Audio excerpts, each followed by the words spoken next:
welcome to Bad Movies Rule, the worst movie podcast ever created. And today he's been flushed right into our laps. Old Stinkfinger himself, Kurt Mummer. And the man in the middle, the force and the immovable object, the alpha male, Joe Goratowski. I thought you were talking about yourself. No, and I'm James. Oh. Then there's that guy. Guys, are you excited? I am. I'm totally excited. What are we talking about today? We got a sentient robot wanders the streets of American City, hell-bent on reading library books. It's Short Circuit 2. Yeah. And check this out. You got Johnny 5 right there. J5 right there, baby. Input. That's awesome. I need input. And you might be like, okay, why are we starting with the sequel? Because the first one's too good to be on Bad Movies Rule.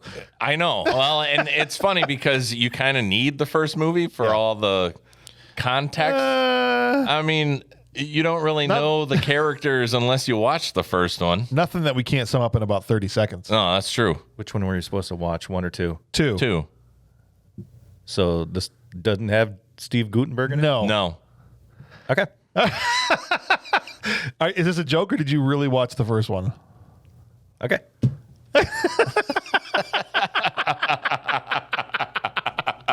This is We're going to do this, fantastic. guys. Come on. Awesome. Good one. So for those of you who've never seen the show, this is a movie roast/review podcast where we walk through the movie scene by scene and we ultimately come to some kind of conclusion. Is it really a bad movie? Is it a bad movie that rules, meaning, yeah, maybe it sucked, but we enjoyed it? Or is it a straight up good movie? Is everybody wrong? Somebody had to have said something bad about it or it wouldn't be on our show. In this case, we're going to go through all the particulars, the scores from the critics, from the people, and we'll let you know why it's on our show in the first place. So to dive straight into that, we're going to go right into the vitals. And the movie was directed by Kenneth Johnson, that famous director. Yes, it's Kenneth Johnson, you guys. Who's Ken Johnson. Yeah, that guy. Good old Ken. He directed the TV series from the 70s, The Bionic Woman. Yeah, that Kenneth Johnson. He did 4 episodes of Lou Ferrigno's Incredible Hulk. So he's already used to working with robotic actors. Yeah, look, Kenneth is not a movie guy. He's a TV director. He was a TV director before this movie. He went back to, he directed like 10 episodes of Jag. I don't know if you remember that show in the late 90s. I do. That was bad. Yeah. So he's kind of like the guy that was available. I don't mean to be rude to Kenneth Johnson, but that's how he got this job, I'm assuming. The movie was written now by the same writing team that wrote the first Short Circuit, 1 and 2. It was written by S.S. Wilson and Brent Maddock. Now, those names might sound familiar to listeners of Bad Movies Rule if you pay attention to the parts where we talk about people that wrote things. These guys wrote the first Short Circuit. They wrote Batteries Not Included. I don't know if you ever saw that movie. No. Good one. Yeah. That's a great Steven Spielberg, right? Well, he produced it. Okay, yeah. This guy wrote it. Great movie. It's basically the cast of Cocoon finds a bunch of little mini UFOs flying around. Yeah, little alien things that like to rebuild pizza shops. Yeah, you know what? I should look and see if that would qualify for the show or not. I don't know if it I liked it. I don't think so. Maybe it bombed. What about Mac and Me? Is that on the list? Yes, of course it is. No, of course it is. These guys had nothing to do with that. But here's the thing. We're doing Short Circuit 2 right now because we were supposed to do Tremors 2. Correct. Yeah. But Stephanie had to go and have a baby. The nerve. The nerve. Like you couldn't just clench, for a day, get this thing done. Just palm it, get it done. Just, I don't know. You get put it out a of there basket and get back down over there or to the something. show. take a little Pepto-Bismol. Just come in, put a towel on the floor. I don't know what you want to do. Just do suck it up. Misogyny. But I don't know. the funny thing, the way it worked out, and this was not planned at all. No. The guy that wrote Tremors 2 is the same guys that wrote Short Circuit 2. So we just substituted one of his other movies, essentially. Nice. Yeah. Just another sequel. And this guy also wrote The Wild Wild West. This duo. So The Wild Wild West with Will Smith. Yeah. Whoa! Say that one. Yeah. These guys have been on the show twice already. Tremors 1 they wrote, and Wild Wild West. Wow. Yeah. And Tremors 2, which we haven't done yet. But Nice. So Kenneth Johnson, who'd never did any movies before, and then they got these guys that wrote some decent films before. Movie starred Tim Blaney, Fisher Stevens, Michael McKean, Cynthia Gibb. Jack Weston had a budget of $15 million, which oddly enough was the same amount of money that Desert Heat, the last episode we did with Van Damme in the desert, also was a $15 million budget movie. Yeah. And the two couldn't have looked more different. Nope. The box office was only $21 million, which theater gets half. They ended up losing about $4 million on the box office. But I'm assuming they made that back in home video sales and stuff, because I remember watching this DVD, or actually VHS, like crazy when I was a kid. So they probably made their money back. That's not why it's on our show. The reason it qualifies for our show is it's currently a 5.7 on IMDb. That's right about the Air America line of demarcation. And it's a 38% on Rotten Tomatoes. So 2/3 of the critics said no. And right now it's got a 54% audience score. So slightly more than half of the people, not critics, but just regular Joes. See what I did there? No. Yeah, regular Joes. Liked the movie. So we'll see. There's Already a good starting chance. with the puns, I see. That means one of us is going to like it, and half of one of us is going to like it. Because you can't split three people. Or, well, Spoiler alert, I'm more than half. I'm 2/3. Perfect. So what does that make us? Fractions. 1 and a third? 1 1/3. Yeah. Sure. Okay. I don't know math. I don't want to let the cat out of the bag about what we think yet, but you're wearing a short circuit. You got it. I've only just opened this. Yeah. A short circuit shirt. It's hard to say. It is. Short circuit shirt. Oh, you got it. So I'm You nailed assuming. it. I'm assuming you're a fan of this movie. Absolutely. I'm a fan of J5. J5. Well, you guys are like J5, yeah. on that Yeah. kind of basis. Yeah, He likes to give high fives to J5. I do. Did you ever meet Johnny Five? Well, it's high threes. What'd you say? Did you ever meet Johnny Five? No, not in person. I remember seeing some videos when they were promoting this movie in the late 80s where they were taking the Johnny Five around to different places like malls and stuff would've in the been country. awesome. And I saw these kids interacting with, and I was like gripping my coffee table. I was so pissed off. You're like, these kids get this. Mom! They're never coming to Hawthorne Mall. Yeah.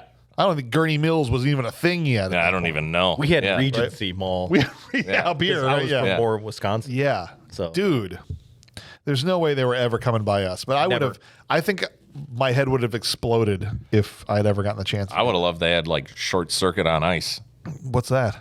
Like figure skaters? Yeah, like Disney on ice, but with short circuit. You know, when I watched this movie, I thought, but if it had been set on ice skates, He's just a It would have been Zamboni. amazing. He's a Johnny Zamboni. 5 is just a Zamboni. it should do that. Just bring him out to clear the ice rink. Yeah. This Just is, make a whole new movie. Let's why don't we go reboot it. 30 years later? He's an overweight robot now. Yeah. He's just a fat robot. Just a Because Zamboni. he's turned into a Zamboni. Yeah. He kept upgrading and adding on to himself till he just got big and fat. And now his only job Just eats hot is, dogs. is to clear ice rinks. Yeah. And it's how he gets his mojo back. Ice, frozen water. Hockey. Oh, you guys want to just jump straight into the plot? Let's do it. Let's Yeah. do it. Let's get going.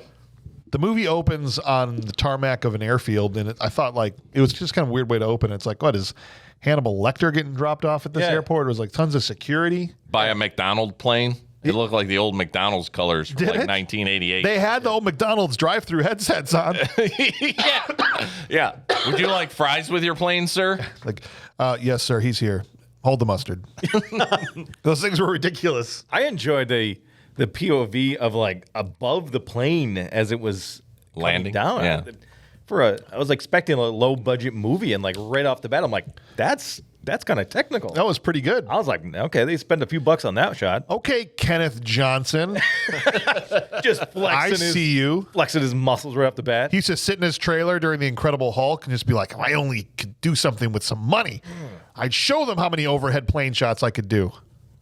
He busted that thing out in the first scene, and then he had nothing left. Checks one off on his little. That's exactly got it. what happened. Calls up his mom. The first, maybe we should say, you know what? We should set the scene because you're right. We've missed the whole first movie. Yeah. We should tell you who these people are. Right. So in the first movie, there was this Nova Corporation that made these robots that they were going to use for national security and war, Right. essentially.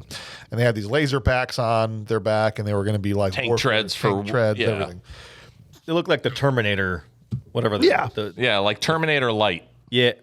Kind of. Yeah. The Terminac from Solar Babies is what it looked like. The big Yes. giant, like a little version of that. Sure. And essentially, Steve Guttenberg, who you would know and love from The Boyfriend School, and Fisher Stevens, who played Ben Javari, were these two people that worked together, these engineers at this company. Right. One of the robots gets struck by lightning, becomes sentient. Now he's alive. Feeling and talking and making Yeah, sentences. having his own thoughts Yes. and dreams and hopes and wishes and all of these things. Yeah. Yep. He's a regular Pinocchio. And so the whole company's trying to hunt him down to disassemble Johnny Five, as he Right. calls it, right? Why Yeah. disassemble Johnny Five? Because they want to make sure that he's not making decisions, and they want to Yeah. basically stop him well, he- from A rogue, a army rogue bot? robot. Yeah. And he's also AI, so they want to capture the AI. Right. Right. Ultimately, the way they are able to get away from the Nova Corporation is Johnny assembles another lookalike robot of Yes. himself. Yep. And they decide to fake his own death. And so when they see that robot destroyed, they're like, oh, He's done. job's done. Yeah. They go off. Because He there's is- no VIN number on those. No. Right. Not checking serial No, numbers they on didn't this number. thing. They're like, yeah, it looks like him. Yeah. It's good enough. Checks out. National security. What's the big deal? 12 of them back We got there. it, boys. Load it up. Let's wrap this up, guys. Get the helicopters out of here. One of these guys like, This is costing missing- taxpayers money. we're missing parts for one, by the way, guys. What? Shut up, John. There's always a few screws here or there, a few loose parts whenever you build something. You're like, are these important? This No, is the 80s. Yeah. these don't matter. So then he goes and hides in seclusion in a cabin with Ali Sheedy's character, who wasn't a scientist, but Stephanie. Stephanie, essentially, Input. who took care of Yeah. this robot.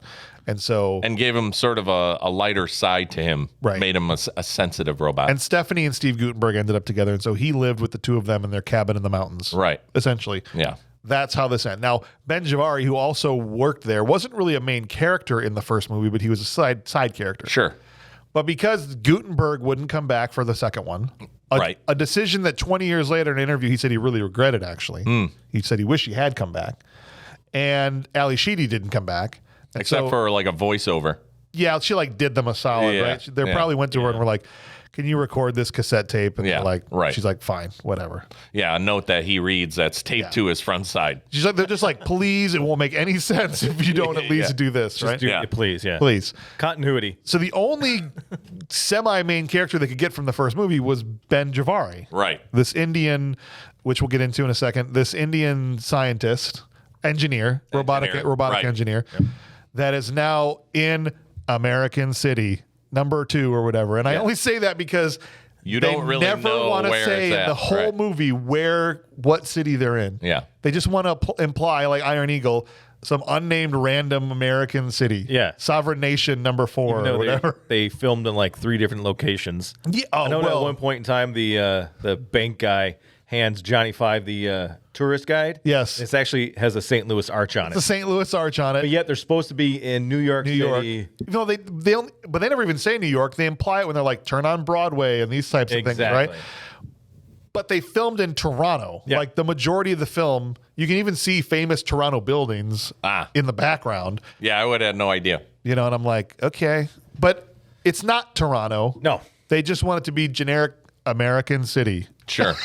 That's it. Yeah. And so Ben has now moved to American City, and he is, and this is where we pick up in the movie, selling little mini versions of Johnny Five. Yeah, you got Benny and Lenny selling watches and robots. On the sidewalk, right? Yeah. And there's like, he's next to all these other scammers who, like, one guy's doing 3-card Monte, one guy's selling hot Rolexes or Yeah. fake Rolexes or Yeah. whatever on little carts on the city. He buys in bulk. Right. That's right. Yeah. That's how he gets such a price. $39.95 Yeah, for a for a Rolex. Rolex, yeah. Only because he has so many of them. Yeah. That's why. Well, today's deal for this one thing. Really, I'm helping you out. Yeah, he's doing him a favor. Right. What a nice guy. I mean, I'm going to take a loss on these. I don't think he's going to turn on anybody. So this is how we meet our two main characters. Ben is the guy we know from the first movie. Fred is selling Rolexes next to him. Yeah, I call him Lenny just because Yeah. Lenny and Squiggy. There His you go. original Laverne and Shirley episodes, yeah. I saw this movie when I was a kid, probably 50 times, because one of those VHSs that was in a constant rotation. I didn't own the first one, so I actually watched the second one more than the first one. I see. I had no idea as a kid who the hell Michael McKean was. No. Now I know who he is, and I go back and I go, I had no idea I watched Michael McKean 50 times in this movie. Yeah, as and a didn't kid. know who he was. Yeah. But he's from Spinal Tap and all kinds of, awesome stuff, right? Clue. Clue? Yeah, Small he was Soldiers. Mr. Green. Yep. Airheads. Airheads? I Him and forgot he was in Airheads. He was in Airheads. He was the band leader for Jiminy Glick when Jiminy Glick had his own TV show for a that's Martin funny. Oh Short. my gosh. And he was the band guy for Yes. for the fake talk show or whatever. He was in SNL, if you Yeah. blink for a second. He was there a short amount of time. 1995, I think. Yeah. He was in SNL for a couple seasons. Good friends with Harry Shearer and all those guys. And yeah, it's good stuff. But the two of them are street vendors. And the first thing I think to myself is, okay, they're these awesome robots. And who wouldn't have wanted one of those toy Johnny yeah. Fives? They were dope. He's like hand making them out of the back of a truck. Yeah. And selling them for $20. Yeah. Well, that's 1980 money. Right now, that would be like 350. But I'm like, dude, I would pay 6 times that much. I'd pay $150. Yeah, but people are getting paid like $4 an hour, I think. Okay. At the time, it was like minimum wage was like $4 an hour. So that's a lot of money. I'm just saying. Well, and they're all just roaming around inflation. underneath his For what table. it seemed like they could do, they're just And he's running trying around. to pick one up, and it just decides to go Right. through a department store. I'm Yeah, guessing, or the perv bot that just went like, I got to go spy on some naked chicks. Yeah. yeah. Just straight to the changing room. That Well, one he went. was wearing a bow at the end of it, so it might have been a little bit. Oh, cigarette. maybe Hey, he didn't how want you to spy doing? on the naked chicks. He wanted to be a naked chick. Yeah, maybe he wanted to get dressed and There's a wear a black transgender, dress with transgender Johnny Five. Sure. Okay. I guess it'd be a transistor. Okay.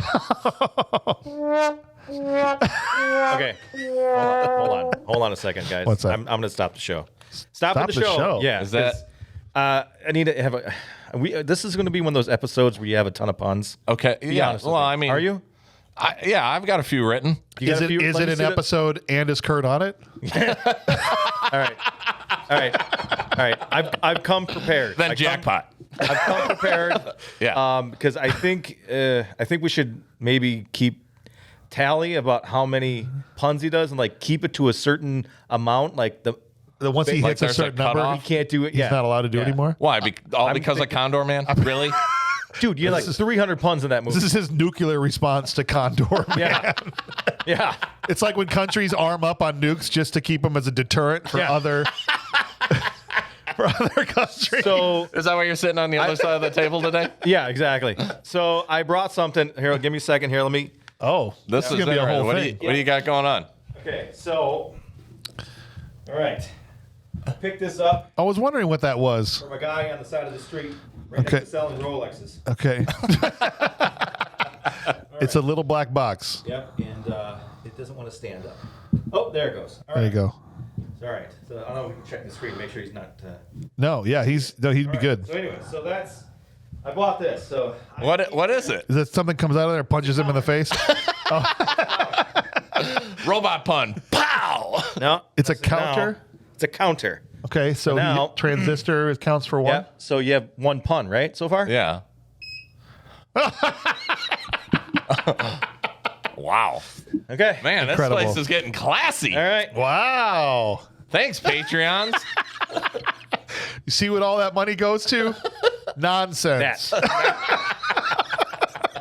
Like this show. We're just So- pissing it down the toilet.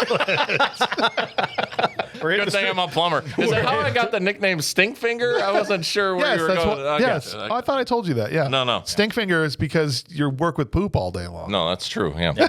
I wash my hands. Yeah. No, least before I I eat. know. He doesn't really have a stinky still. finger. Oh, I mean, I'm not going to test it. smell it. All right. So the transistor goes through the thing. Anyway, while this thing's traveling around, it was the mechanism the movie used to introduce us to Sandy, Yes. who is in an office that this thing drives past. And now Sandy's got this weird job. Her room is filled with all kinds of crap. She's a toy developer. Well, an assistant buyer, whatever the hell that means. So she's supposed to find toys That's what it was. that other people are making to buy for her toy company. Yeah. She's like a finder, a toy finder. Yeah. Does that make sense? Yeah. And she's got really crappy products that she's trying to pitch her boss. Like the cliche crappy boss. She had a Wish, Alibaba. Yeah. yeah. And basically, They filled that she had place up. that back then. Oh man, she'd be rich. She had the clapping hands. Yeah. right? She had the other one. She was like trying to choke him with the floppy hand. Oh, yeah. the All of her fake hand. toys were hand based. You know, Really it odd. seemed like. It's good. It's good jokes. Hand jokes were funny back then. Like everything involved a dead arm.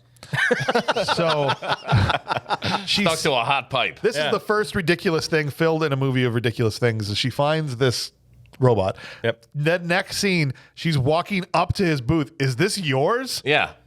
How Just the seen- frick did How she did know? you find She's that out? seen it. Yeah. How? Because she gets the falafel like right up the Then street. if she was a toy walks buyer by. and she saw them, she would have been earlier going, "Oh shit, I'd like to buy some of these." Yeah. Right? Like you can't tell me this is his first day here. Right. What if the Rolex?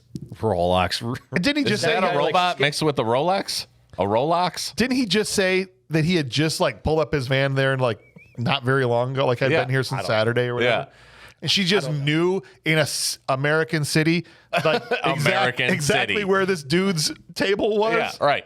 Hold on, I think this guy It's got to be the guy. got to be the guy on the street corner. Yeah, with all of them surrounding him. It's got to be that guy. She walks up. I think it's easy. But She wants to pitch. Or she's pitching him like, "I want to buy your robot." Well, for yeah, the because her toy store." boss was like giving her a hard time. I want high tech toys. Oh, that's right. Yeah, The he's cliche '80s boss. Yeah. Music is not good. Yeah. Right? Shuts off her music. Yeah, you can't listen to old rock and roll. No, What do you think this is? I'm old fuddy duddy. This is Roadhouse. That's right. Get me some robot toys. Yeah. Now. every stat. boss in the '80s was like that. I know. Every So single boss. she goes and she tries to pitch Ben, like, "Can you sell me some of these?" He's like, "Yeah, I can make. It'll take me about 6 years to make 1,000 of them or whatever you want," because he makes them by hand. She's 1994. about to kill the deal, and Fred, the Rolex guy, starts to horn in on his business deal, Yeah, he's like, oh, wait a second. He's getting money. I better. which at first really pissed me off. Yeah. I'm like, "Who is this guy? Get the frick out of here, dude, with your Rolexes. You're trying to come in on his business." Yeah, but the other guy's so naive. Yeah. Which mean, he ultimately was a good thing that he did, but at Yeah. first I was just getting annoyed. Yeah, but ultimately, Freddie had all the time in the world because he sells watches. Yeah. So ultimately, Freddie's able to negotiate a deal, Sure. tells her, "Oh yeah, we can have him in 30 days." Yeah, At we'll this get the point, infrastructure going. they have no idea how or why they're going to do it, but he at least gets Ben to shut up long enough to not screw the deal. Absolutely. And he's just like, "Shut up, let me do this." Says, "All right, $50,000 is the dollar amount. I need 1,000 robots. It's $50 a piece. They're going to pay for them. Yep. By such and such day, which is 30 days in the future." This is how the plot is set in motion, right? Yep. He goes to a card or A shark, yeah, Shark. a loan shark to gets get some money. which Yeah, he's only got basically- 30 days to pay back too. Basically, he cleared the cash. Yeah. He did. And so what Mr. Loan Shark does is give him a stack of cash, and this allows them to buy rent for a month a Yeah, a building couple of that's months about to be Demolished. Abandoned. demolished. Yeah. Yeah. So it's a crap hole. It's worse than the Ghostbusters firehouse when they first walked into Yeah. it. Yeah. Right? I mean, it's really bad. Then There's like mannequins and pallets everywhere. and old like carousel pieces Yeah. and stuff. Yeah. What I was a little concerned about what used to happen what in was this bill. What was going on being in here? built in there? It was so Yeah. random There before. was like some circus stuff. I think it was like some storage unit Something. for the circus. When he hires a staff of hobos to come in and Nothing wrong with basically put together, which is fine. Yeah. Pay those guys some money. Yeah. And they're gonna Three-course meal he gives them. they're McDonald's. from McDonald's. Yeah. The hobo staff is starting to put together the robots, and he's teaching them all to do it. They got the equipment. They are in business now. Go ahead. We kind of forgot to say in the beginning of the film when the armored truck shows up. Yeah, well, basically that's what I was this gonna say, is, this guy's bringing these fancy diamonds or jewels into this safe, Yeah. and this is what all this armored stuff for is. So and The guy that was introduced at the beginning of Yeah, the movie with all the exactly. security. Yep. He's got a chest full of diamonds he's bringing to the bank that's across the street from their broken down warehouse. Right. exactly. And they go this whole show. Mr. Moneybags shows up with a handcuff to his wrist. They walk down into the bank vault. He's like, "Make sure you open this up just so everybody can see exactly Yeah. what I got here." No, from somebody who used to work in the bank, you would just take the thing and stick it in the box. You wouldn't be like, let me crack that thing open. Let me take a look at these diamonds. Well, yeah. Even the guy that was giving him Right. the bank vault was like, oh, Yeah. If you kind of look at it, he was really kind of excited to show it off because I don't think He was. He was kind of like almost bragging, like, Well, this is what I got. for sure. Take a look, guys." Not very smart, though, when the room full of people. How much those security guards make? an hour. Like back then, probably $1.50. Yeah. Don't be showing them your case full of diamonds that they're going to be watching for you. $31 million worth of diamonds. Okay. Better to know they're just guarding this room in general and they don't know what's where and what's in what, right? Yeah. But right in this drawer. Well, and there's a guy that's kind of in the background that ends up being important later, but Oscar, he's like one of the tellers or one of the bank. Yeah, just execs. a super cool, nice dude. Yeah. Just one of the nicest, chillest dudes ever. And he's just watching this all happen, and I was smiling, like, being a part of it. And I was like, oh, that's Jack Weston. And I was happy to see Jack Weston finally play a good guy because last time we talked about Jack Weston on the show, well, he was the bad guy in Rad. I don't know if you saw Rad. No, I didn't see Rad. He was the guy that was funding the rival race team. Yeah. And I'm like, man, why does this guy always got to play bad guys? And so I was happy. He was a nice, cool, chill character. Yeah. And that's all kind of going on as they're setting up. We find out when Ben and Freddie move into their dilapidated warehouse that in the basement, there are these two guys. I call them Ketchup and Mustard. Ketchup and Mustard were digging a hole under the street. Yeah, with spray painted silver suits and construction hats. Why Ketchup and Mustard? They're ski masks that they would wear. Yeah, red and yellow. Straight up ketchup and mustard, bro. Yeah. Every scene they were in, I was like, look, it's ketchup and mustard. I got it. Yeah. That's. Thank you for explaining that. And when they don't give them names, you have to make up your own. That's right. Brilliant. Got it. And so they're pissed off because like, there's not supposed to be anybody in this crappy warehouse. Yeah. What are we going to do? We got 5 days to dig a hole. To dig this hole. This is when you find out they're digging a hole. Yeah. To try and get to the diamonds. To the diamonds, right. Yeah. They're going to drill under the street. Yeah. Into the bank vault. Right, into the bank vault and get in there and get it in 5 days. Yeah. So within 20 minutes. Just the two of them. We've established the plot of the movie. Just the two of them. Bad guys drilling underneath the warehouse of the good guys to try and get to the diamonds. Meanwhile, good guys trying to make these robots to make a sale for themselves and build a legitimate business. Right. That's the plot of the movie. All right. Okay. We got it. We got it. Now, you guys got it? The first moment of conflict is they're like, we got to get these guys the hell out of here. Yeah. Because we can't dig have this them hole. Be making robots up here while we're trying to dig holes. Yeah, this is bull crap. Yeah. Off our territory. So the Ketchup and Mustard roll in with their costumes on. Mustard Man, Ketchup Man, and their crowbars, and they destroy all of Ben's equipment. Yeah. Chase their hobos off. Yep. I'm like, we paid perfectly good money for these hobos. Yeah. Come back, and one guy's just like, forget you. Yeah, I'm out of here. I'm out of here. And they all leave. It's tragic. It's tragic. What are they going to do? It's a heartbreaking scene. I bet you they took forever to get over it. Well, no, because 30 seconds. Really? 30 seconds. The last hobo leaves, and they shut the door, and then immediately is, we got a delivery for you out here. We've had enough deliveries today. What kind of delivery you got?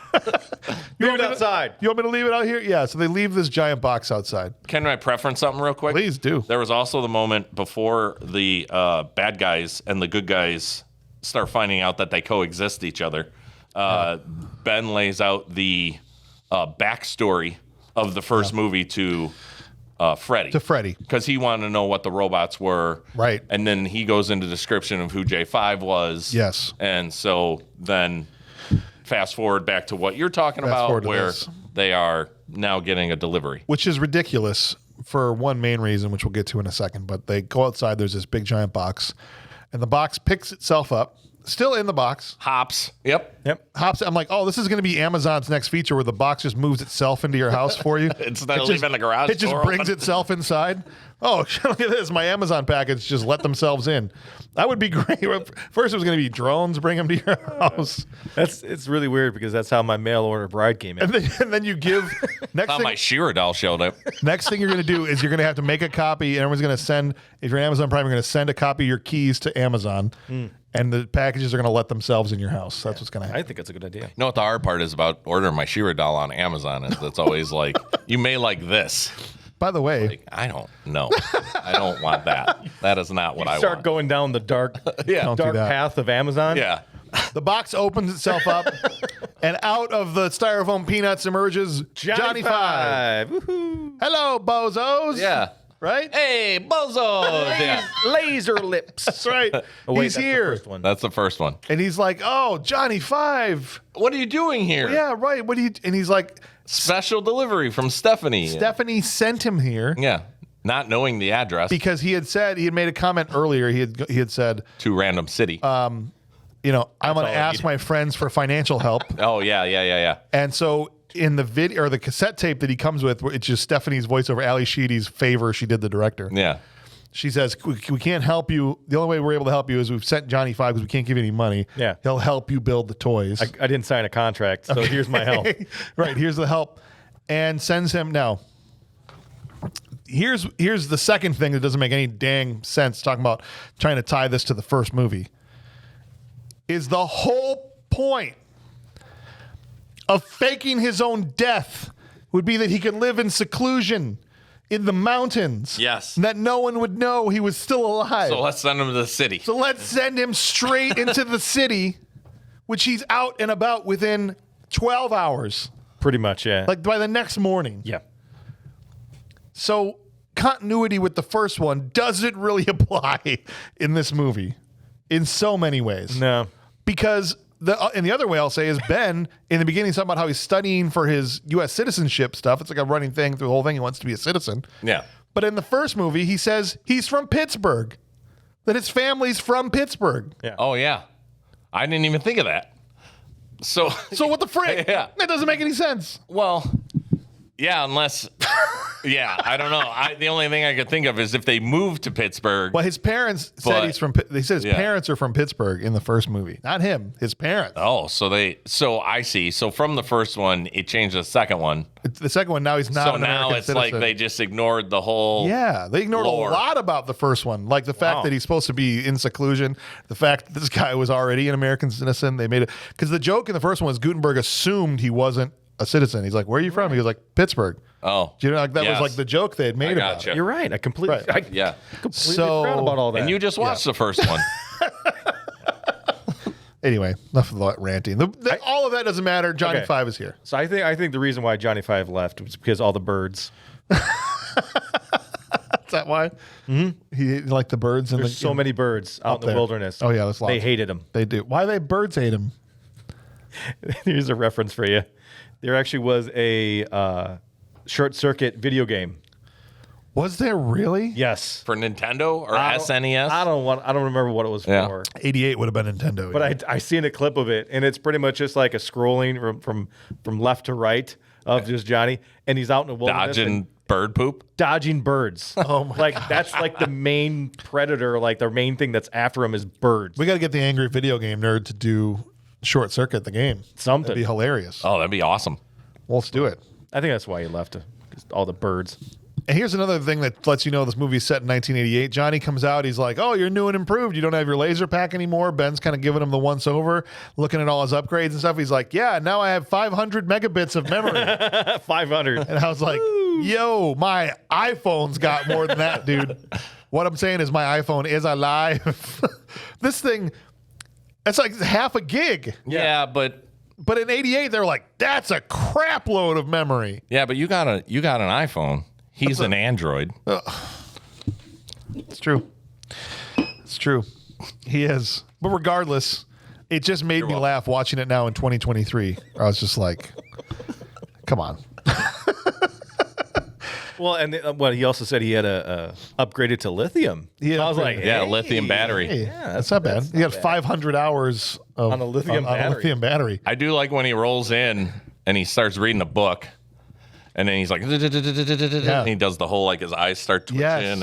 and he goes, "Oh, I think the butler did it," and then, or the chauffeur. I think the yeah. chauffeur did it. Yeah. And then I was right. did. And he like puts Just the book tosses down, the book, and yeah. Fred's like, "Oh, okay." And then he rolls over to Fred, and Ben goes, "Meet my friend Fred."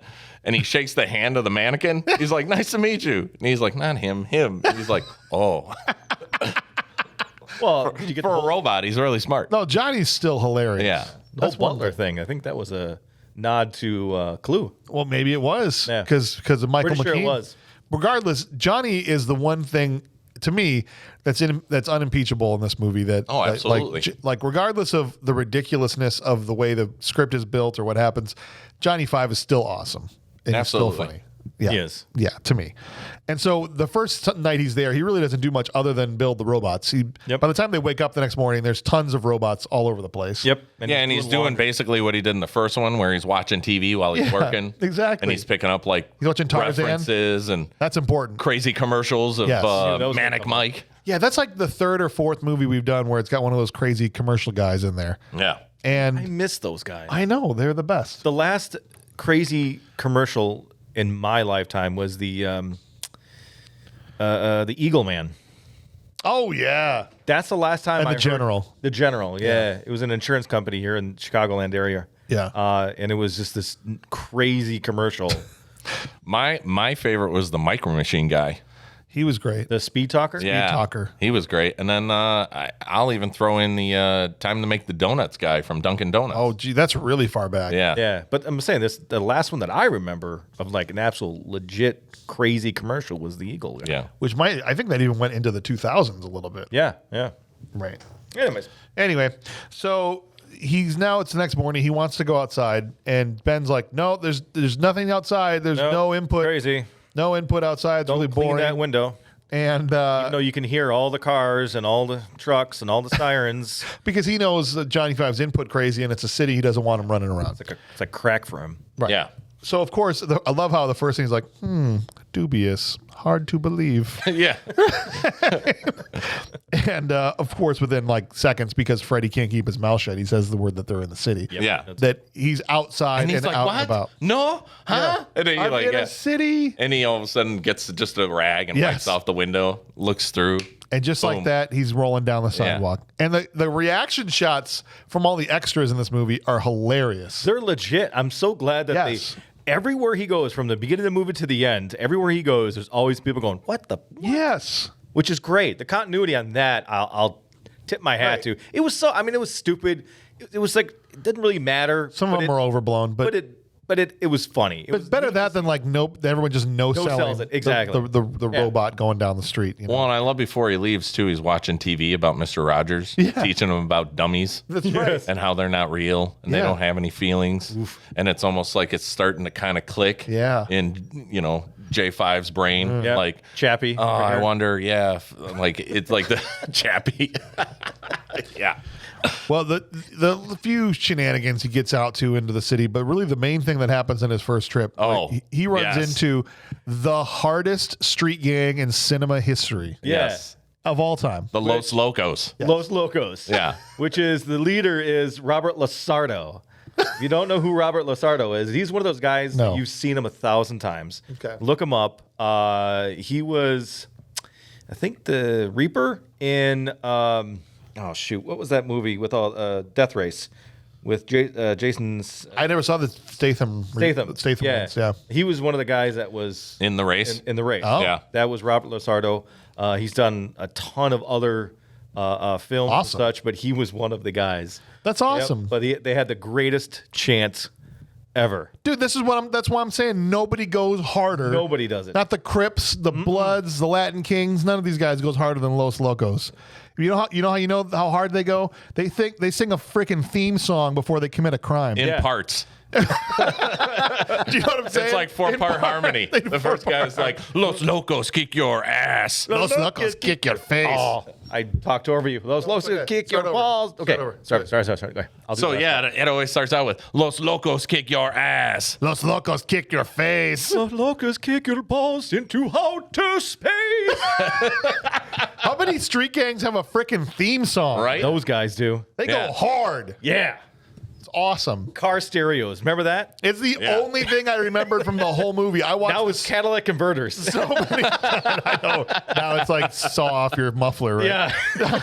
Yeah, and then the head guy's like, "Oh, I've seen one of these. This guy's a Mitsubishi." And he's like, "Oh no, not Mitsubishi." The guy that had Johnny the Five. nunchucks randomly is just, Just spinning in a spinning in the nunchuck background. here. He's ready. What's up, Michelangelo? What will you do with nunchucks if you don't spin them randomly? It's like this, Otherwise, they just have to. dangle. It looks pathetic. Yeah. Right. Don't want dangling chucks. You don't want dangling chucks. You always want them have them rotating. Yeah, if that's at true. all possible. Yeah. Now the freaking Los Locos These guys, They trick Johnny. Smart. yeah, They're smart. they're very smart. They see an opportunity. They trick him into thinking they're with the what was the name of the frickin' company? I don't remember. But It was the Department of Car Stereo Repair. That's it. The Department of Car Stereo Repair. And now J5 is an honorary member. That's right. And didn't the first guy go, is it a cop? Yeah. He was in Oh, my gosh. Stop or My Mom Will Shoot. He can't right. tell. Yeah. He's one of those guys. He's not the Aborigine that comes out into the sun and is like, cop. I watched this movie so many times. The only thing I remembered before I put this on was the Los Locos and their theme song. Yeah. That's how much it stuck with me for 30 Well, and years. as a kid, I mean, we were 9 when this movie came out, 9 and 8. Yeah. That was like the best thing to go to school and sing. Oh, yeah. Out on the just playground, kick you're your like, balls. Yeah. I'm going to sing that. I get I'm to gonna sing be the most ass. popular kid. It's going to be so funny. Speaking of, man, I gotta love the 80s because their PG is so different Yeah. than today's PG. Yeah, oh, yeah. This movie was PG, and they are dropping some words. Well, dude, SH words. even you go back to Ghostbusters and you got things like, let's show this prehistoric bitch how we do things yeah. downtown. Yeah. That's PG, right? All kind and other stuff too.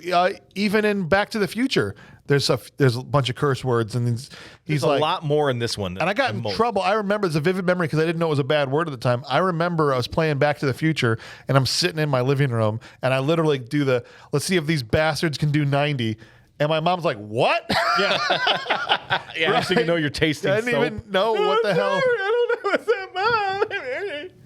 It's a great line in the movie. It's one of the best parts of the movie because right out he does it, punctuates it with the downshift in the car, and he takes off. It's great with the music.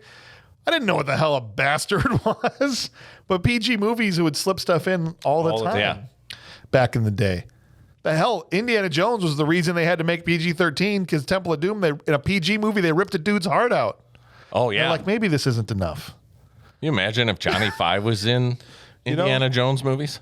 Oh, dude, it'd be Be awesome. Raiders of the Lost Spark. Would be. That'd be incredible. What are we up to here? What? I don't know. We'll have to wait and see. I think 5. We're Yeah. up to 5. It's awesome. All right, so let's keep going. He helps him clean out all the car stereos in the entire street. Yeah, it sets off all the alarms on like Pintos. He gets a freaking graffiti job on himself. Yeah, he got vandalized. He goes home singing the theme song, which is just hilarious to hear him He got an honorary vest. singing yeah, he's got the Los Locos vest on. He's been out in the city for 10 minutes. He's already a gang member, which is, I guess, accurate. Yeah. Young, naive kids come to the city. This is He already got hazed. this is where Oscar interacts with Johnny for the first time. Johnny comes up to him and goes, could you please tell me where this building is? Because he's trying to get back home. Yeah. And Oscar's like, oh, it's actually right across the street. This is the guy that works at the bank. The super nice, cool dude. It's right there. He just walks Johnny across the street. Yeah. He meets Ben and Fred and all that, and then off Well, he and there's goes. like a little bonding moment with Oscar and him because he's explaining to him like, well, I'm here visiting some friends and I like input, and he's like talking to him. He's like, oh, that's great. He made a new friend. 'cause Yeah, in the city, there's all sorts of things Oscar's you a can really do. nice guy. He's the best. He's the He best. really is. And You'd think he'd be a grouch. but this is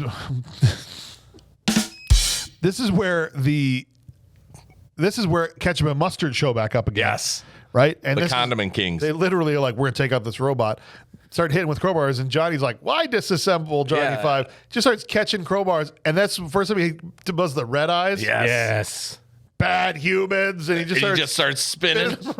I wanted them to see him start ripping limbs off. But Yeah. no. No, he's It's- spinning he just around just in a spins him around circle. like a- It made me think about Spider-Man's instant kill mode, Yeah. Right? Oh my gosh. Yes. and I was like, Good call. that should have been instant kill mode if Johnny would just start ripping limbs off if you pissed him off enough. Yeah, sure. He's strong enough to do it. Yeah. We saw him break out of chains later in the movie. That's true. Yeah. And that Right? torque wrench.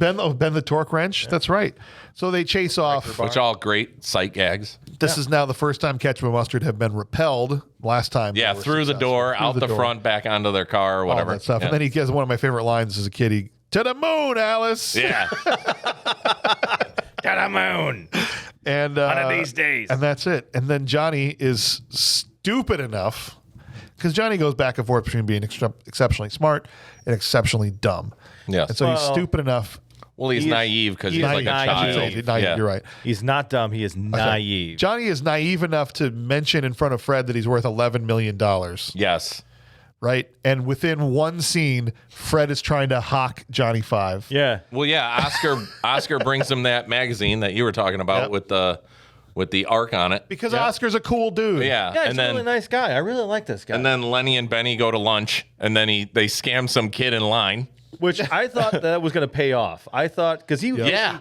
And he moved everything to like his tray, and I'm like, "What's the And then joke? he left him behind. Yeah, he's like, "I gotta go. I got something I gotta this do." Guy, come up and confront him. Yeah. And cause this big scene and delay him or whatever. Yeah. But they So never then pay you're that like off. you're saying though. I keep calling him Lenny. Freddie goes to sell him. go to sell him. He was keeping Ben busy so he could go. He takes him to some robotics firm or something. Yeah, but in the process, he ends up at a bookstore.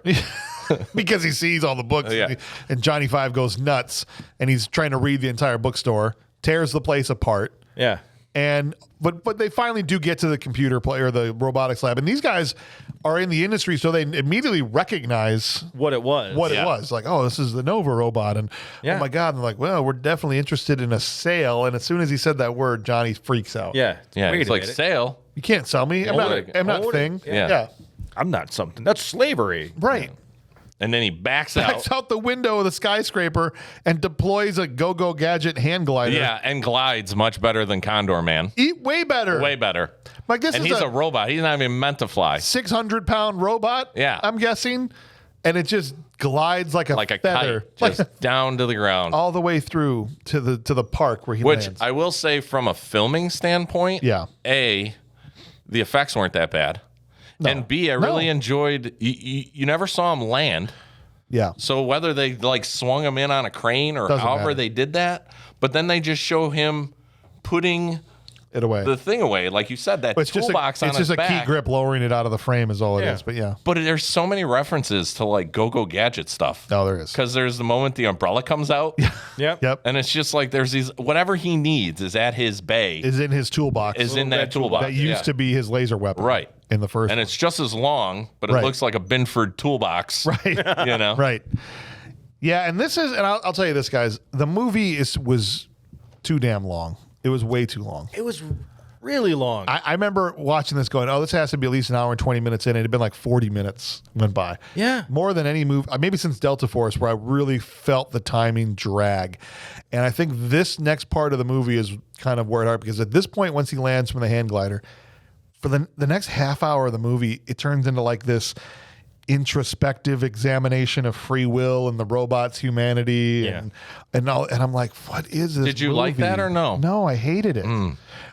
That's not what I wanted from this movie. It should just be robot hijinks and let's have some fun. And if you want to throw in some undertones, but they went so heavy handed with it. They leaned into They it tried to really make hard. it almost like, and now it's a drama about See, this. I guess I like that part of the movie because I felt like they didn't really touch base on that in the first one. Which is why it's so awesome. So I thought, well, no, and I agree with you, but I guess that's why I like the second one because I'm like, well, what else would you do to make the movie Coming from a Transformers guy. more Yeah. exciting? Yeah. But it wasn't exciting. That's why it bored me to tears. This I part didn't of it. bore me. I liked it. All right, well, that's cool. Like That's I the also beauty of- enjoyed when he went in. He was talking to the priest, and he was trying to confess his sins. I do have to say though, That's the beauty of this. But they all think he's being controlled by like somebody remote like control. radio controlling him, right? I just felt it went on too long. He goes into church. I'm looking for answers. Yeah. Do you get that kind of poor reference there? No. No. Okay. What? You can explain it. No, isn't it usually the kind of a tropey joke? You know, go to the Bible, look for answers, and he's went to a church and he's looking for answers. Yes. I thought that we're trying to make a joke on that. Oh. Oh, I don't know. I don't just know. thought he was being real. Like I'm looking for answers, and the best place I can go is church because it on the front thing it said, if you need to find the answers, come speak to God. Oh. Yeah. On the That little just like went right over board my on the head. front of the church. Sorry. But I do think it was funny that after you're a priest, you're supposed to be helping people out. He's like, get out of here with your robot. You know, like he's got all mad like he was being mocked. You know, I watch a lot of these movies, and I'm constantly looking for little little things to make comments on. Sure. Like, sometimes I think I go just too deep. No, it's all And I good. look way too far into things. No, that's good because every once in a while you dig deep enough, you find some gold. Yeah. You know what I'm saying? You want to dig deep into the good book. Yeah, just because this part of the movie sucked balls doesn't mean that you're at fault for having to find it. You know what I'm saying? Los Locos suck your balls. Los locos suck your face. Los locos kick your balls into outer space. All right, this whole boring part was finally ended when the police came and arrested Johnny Five. Yep. Yeah, they arrested him for battery. No, it's okay. they arrested him because they're like, that's the guy from the bookstore. Yeah. First, the police in this movie are ridiculous. Yeah. Well, It makes no sense. Okay, they arrest a robot. First of all, they did walk up to it and they're like, okay, whoever's controlling the robot, Right. come on out. but then they arrested him anyway. They're like, we're just going to impound them. Well, Andy has clothes on at this point. But they didn't even impound Yeah. it because when Ben came to get him, they just let them both go. Like, what about the bookstore or whatever it was you detained him for in the first place? The cops are in between the bad cops and helping out cops. Yeah. Well, I thought the way I took it is they were getting calls about this robot driving around and they don't know what's going on, so they just confiscated it, not necessarily, but they're like, then they when they get them into the I guess the pound, they're like, well, the chief told us we had to take pictures of them, so they show them with like a number or mugshots. Yeah. So then there's that whole gag, and then they like, well, we can't stick them in a cell with the rest of the people, so they just chain them up in the basement with all the what did they call it? The supply, impound. Impound, yeah. With all And if that had been the only instance of the cop procedure making no sense in the movie, that would have been fine. But later on, it's the same thing. They arrest Ben. Oh, and yeah, they arrest Ben and the Later girl on, because they're in the warehouse when they're not supposed to be. Yep. Right. And then they just drive them to go find the robot, and nobody ever gets detained or arrested or anything. Well, maybe he convinced them that they weren't, the ones doing the actual. In 5 minutes? Yeah. He's convincing. Well, I do like the foreshadowing, though, when they're bringing him in and Johnny Five's talking about, well, do we not bleed? Do we? And there's the whole, trying to say, like, I'm a human. I hated that. You don't think that helps set up the feelings for later? No, I already had feelings for Johnny Five. I didn't need half of the movie. Are you telling me you didn't get a little emotional when he was? Well, we'll get to that. We'll get to that part. I want to talk about that when we Are get you there. that cold-hearted? I'm not Jay? cold-hearted. I'm just saying I didn't need the movie. Short Circuit 2 should not be a 2-hour movie. I'm not crazy for thinking this movie was too long, and it was long because of this extended sequence of him trying to find himself, and coming up right pretty much next, this extended sequence of Ben trying to court Sandy, which also was horrible. Well, it did set up the good joke where he broke, like, again, we mentioned earlier, he broke the chains. Yeah. So it was kind of cool because he could have left the whole time. Yes. A 20-minute sequence to set up a joke of him breaking chains. Yeah, and the guy's like, Ben comes in, he's like, let's go. You can get out of those. And he just goes and breaks the chains. He's like, all right, let's go. And then he finds out he's reading Pinocchio and Frankenstein. Yeah. All right. Anyway, in the morning, well, first of all, we find out that First, we find out that Ben has L-Riz and he needs Johnny to help him get Sandy on a date. Okay. Yeah. And so Johnny is going to be his wingman, thinking like Cyrano de Bergerac, where instead of an earpiece feeding lines into, it's the classic movie trope of, I'm going to feed you the dialogue on this date. And so he's sitting there with the girl being fed what to say by a robot with the mentality of a 9-year-old. Yeah. Okay. Lots of information. It's like Wall-E from trying books. trying to help this guy hook up with the girl. And so he's displaying on this big circuit board behind him what to say while he's on this date with Sandy. Circuit board? What I say? A circuit board? Like a teleprompter? A display board, like electronic display where they have like advertisements and things like that. Okay. Yeah. I don't know why it said circuit boards. I'm thinking of robots now. Don't you hate it when you trip up on words? Yeah. I mean, I would never point that out to somebody. if you think that me accidentally saying circuit board is as bad as you screwing up between Shredder and Splinter, I don't know. That's Or not Michael even, Jackson and that Michael is J. Fox. The biggest reach did that. of Oh, you all did. time. That's Condor Man. also the 4th time you've brought it up since it happened. It's time to let it go. Every time anyone's tripped on a word since, you call out the fact that, oh, you guys tripped on a word. It's not even close to the same thing. And each time has been about 5%. Was that necessary? All right, here we go. Well, I mean, you could say though, while Ben's trying to date, her name Sandy? Just get ready. Yeah. Is that his name? Her Yeah. name? Oh, all right. I was just saying. It seems like he couldn't resist her. I already put one Let's up. put it there for that. Okay, we'll just count that one. I'll take one off, Okay, and then I'll put one back on. there you go. The date goes about as well as you'd expect it to Sure. if he's being fed lines by Johnny, which is to say that absolutely. everything that comes out of Ben's mouth sounds absolutely insane. Yeah. He Okay. sounds absolutely, he sounds like he's on crack. Sounds like a maniac. Even to the point where Sandy's like, guy that I dated used to sound like this right before he said he was God, right? yes. And so she's about ready to leave yeah. until he finally, it gets to the point where a cat attacks Johnny Five. Yep. Right. Screws up his antenna. And so he starts reading like advertisements for chicken and things like that. Yep. Yeah. And Ben, I don't believe anybody is stupid enough to do what he does and just start reading the advertisements. he's gullible. Yeah. I understand there's gullible and then there's abject stupidity. And this guy is a robotic engineer. Well, we should probably preference though Has too. no social. The antenna that he has is able to manipulate electronic equipment. Right. And they kind of prefix that like earlier on in the movie when he started controlling the little toys. Mm-hmm. Yeah. And he has the ability. It's important later, but he ends but up- we know yeah. he's controlling the board. Well, did they do that in the first one though? No, I don't remember him having that. No, it was an upgrade. No, I don't think so. And then when the cat was playing, it was basically a feline interrupter. You had to go back and set that all up just so you could do your pun. I know I'd already explained that he was controlling the board, Do you not appreciate that?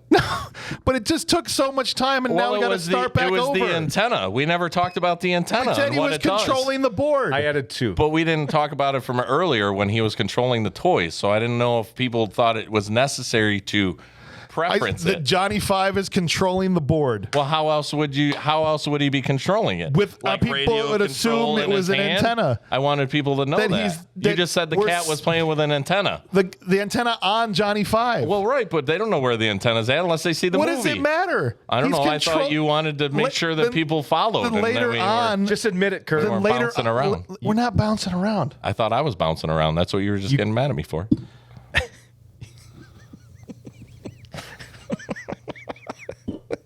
Well, I wanted to spit it out earlier and I missed it. Then you missed it. I didn't then want to you just miss gotta it though. go It was such a past good one. it. He doesn't want to let it go. He's got to He stop worked the way whole too hard for his episode puns. to go backwards and get your pun out. I'm going to kill you if this keeps happening.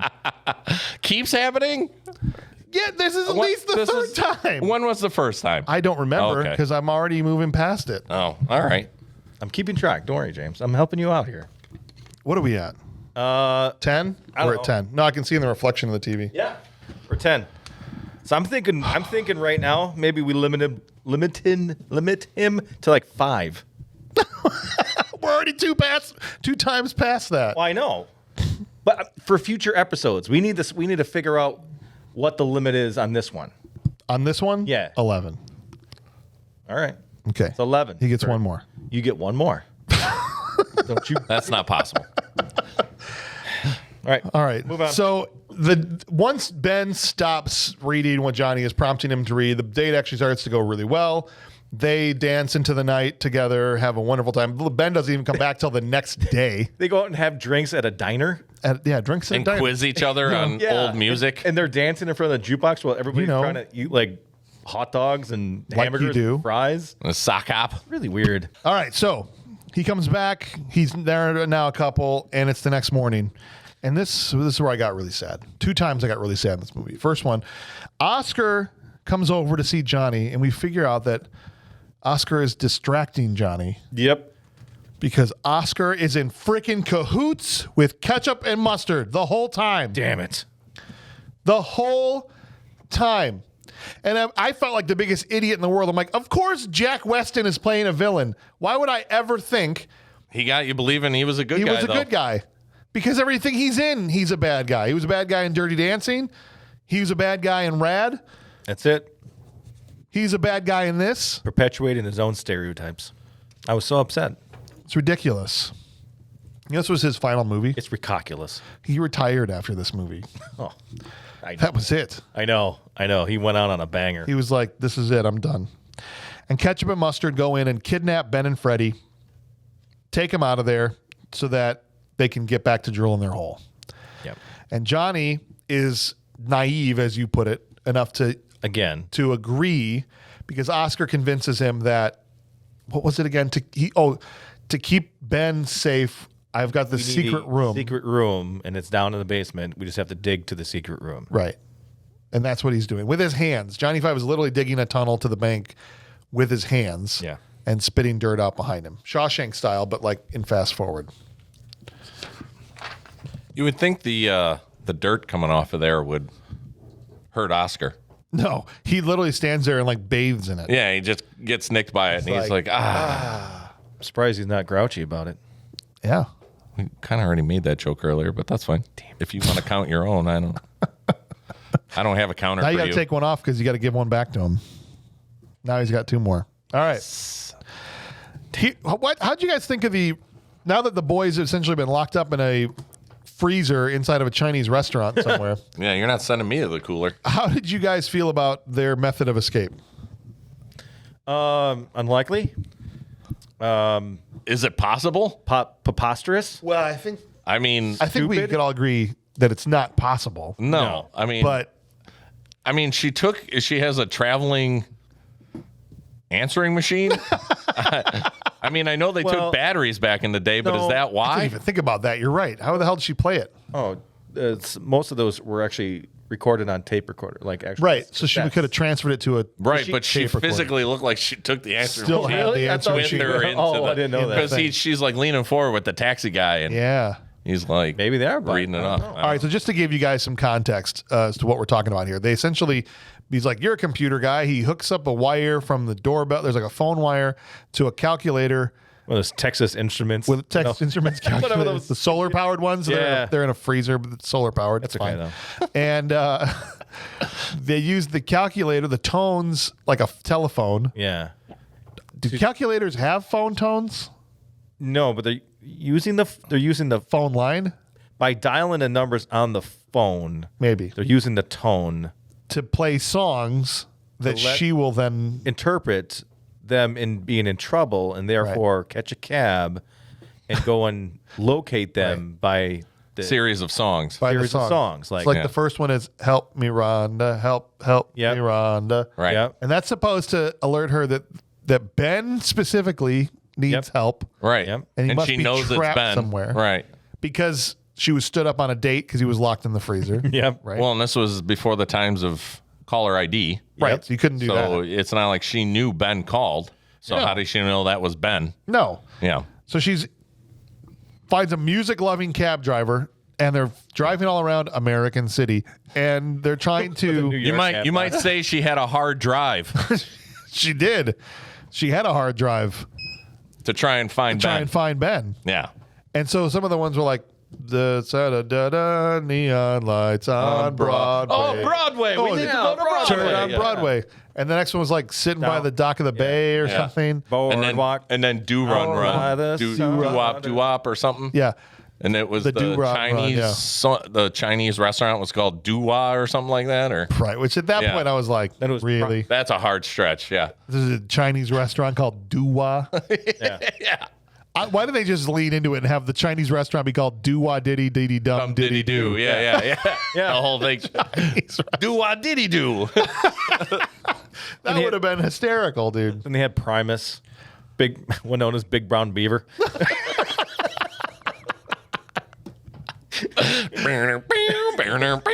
You should have put some Nine Inch Nails on there, I know where that place is. right? She's listening to "I Wanna You Like An Animal." She's like, skip that one. Skip that one. Never mind. Yeah. Never mind. Never mind. In fact, never play this again. Oh, yes. Go past this part. Past this part. Fast forward. In Fast fact, forward, insert. never play this again. Evergrande, yeah. Oh, you didn't see. What? This is twice now he's left. Oh my gosh. Oh my god. Yes. I have to dust it off. This is Oh awesome. my god. Fire a warning shot across her nose. I said across her nose, not up it. Does that stay up? Awesome. Oh, Rick Moranis. I got to find a spot for this. Can I see Oh, that? please do it. That is so awesome. Keep firing, asshole. You vote, Lord Helmet. Found anything yet? That's perfect. Dude, How about you guys? It was being stored in a garage, so it's got to get dusted. Oh off. my gosh. That's about it. That's fantastic. Yeah. Sorry. No, What do you think that's of that fine. one? I was like, in fact, never Never play show this that again. That's great. Oh. That's great. All right, my bad. Sorry No, for the that's- aside. No, Yeah, that's way good. to derail the Literally program. got yeah. that yesterday. All right, so regardless of how stupid and idiotic and impossible it was, she Whatever. finds them They find them. They're still alive. frozen in this cooler in a Chinese restaurant, gets them out. Which classic trope there too. Yeah. His hair is frozen.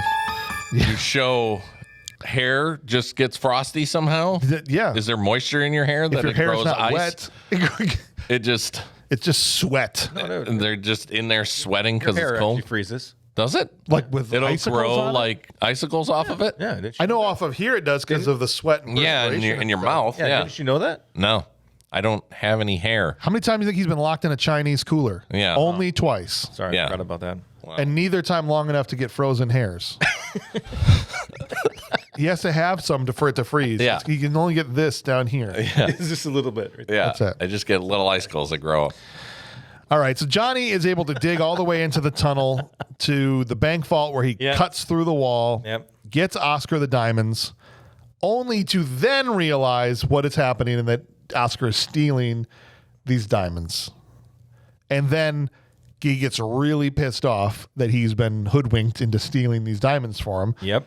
And so he ends up on a chase with Ketchup and Mustard and Oscar Yep. all throughout the entire city Of this anonymous city, of American City. American City. Thank you, American That's right. City. That's all we know is it's in America because he's trying to be a U.S. citizen. Yep. But other than that, it's just a city in America. America. And this chase ultimately culminates in maybe one of the saddest scenes in movie history.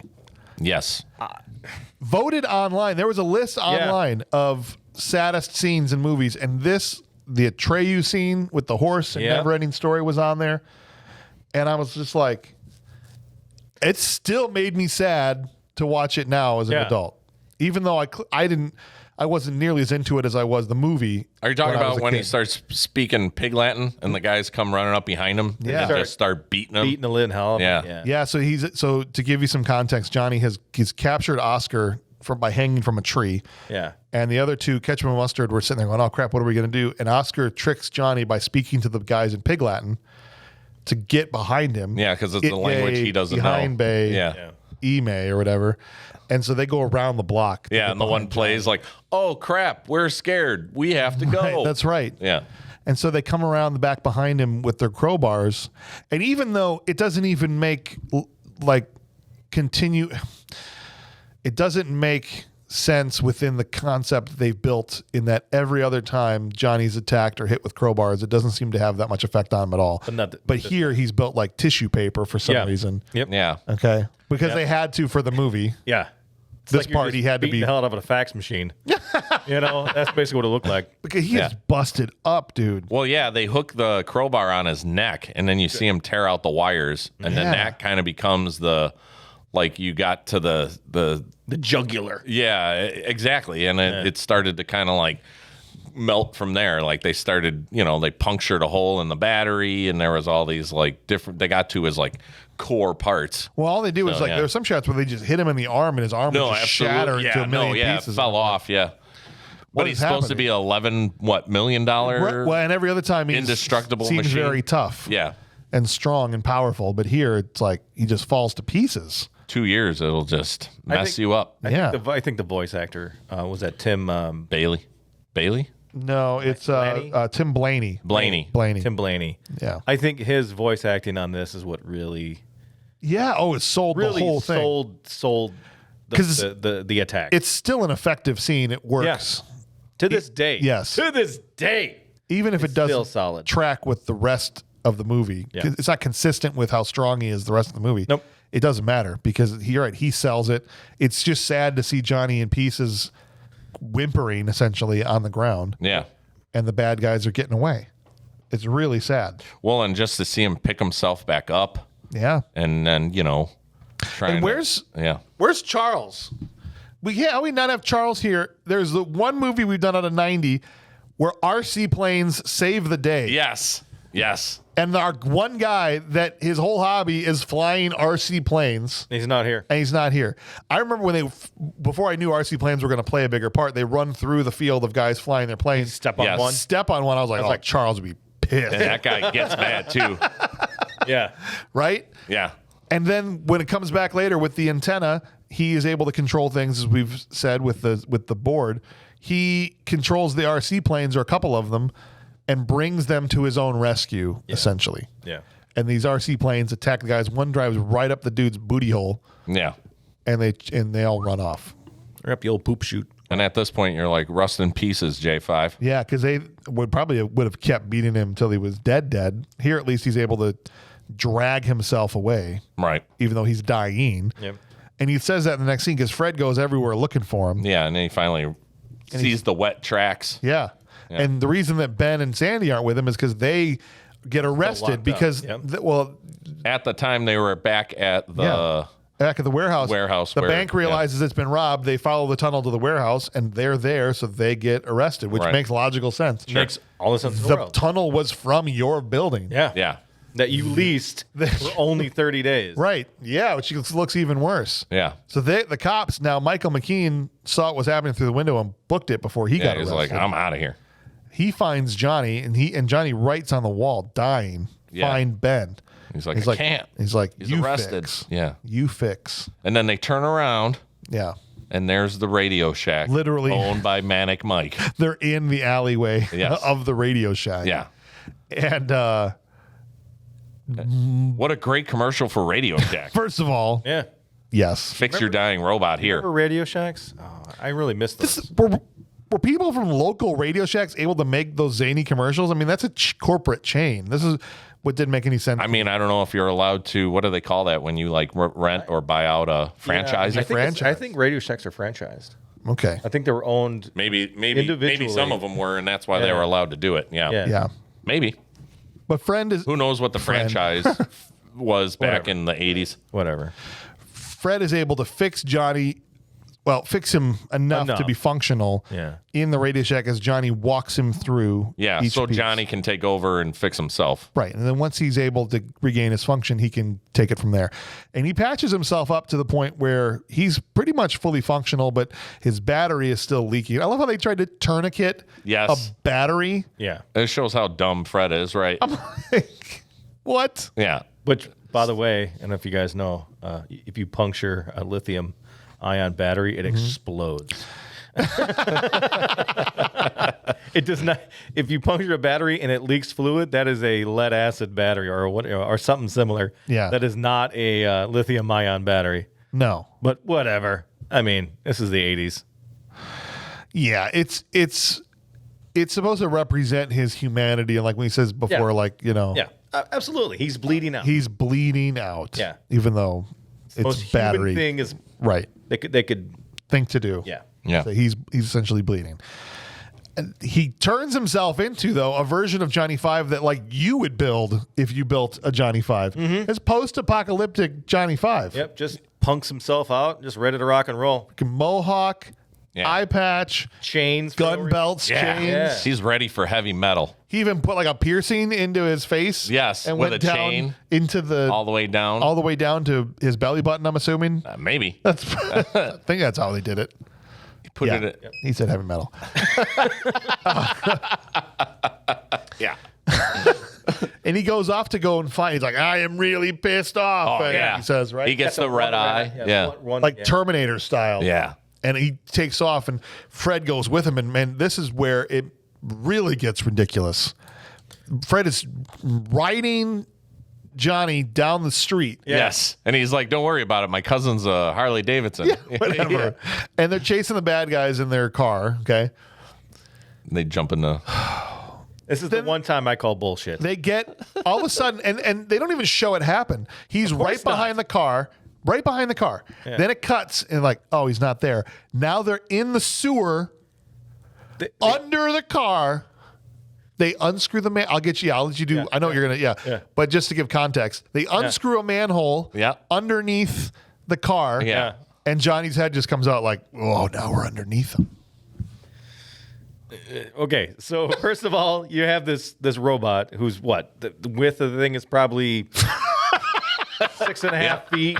Yeah. You know, by 8. Right. I would say at least 3.5 feet, I would say, would be his width. With some 3.5 wide shoulders, too. More than that. That's good. 5 feet. There's some wide shoulders, bro. He's got Well, you got to think. he's got some hips. You're going to have to look at it because if you pause it where Whatever. Michael McKean's on him, that's a normal human being. So you got to size it to a human being. What's the size of a manhole? What's the diameter of a manhole? 2 feet. Okay.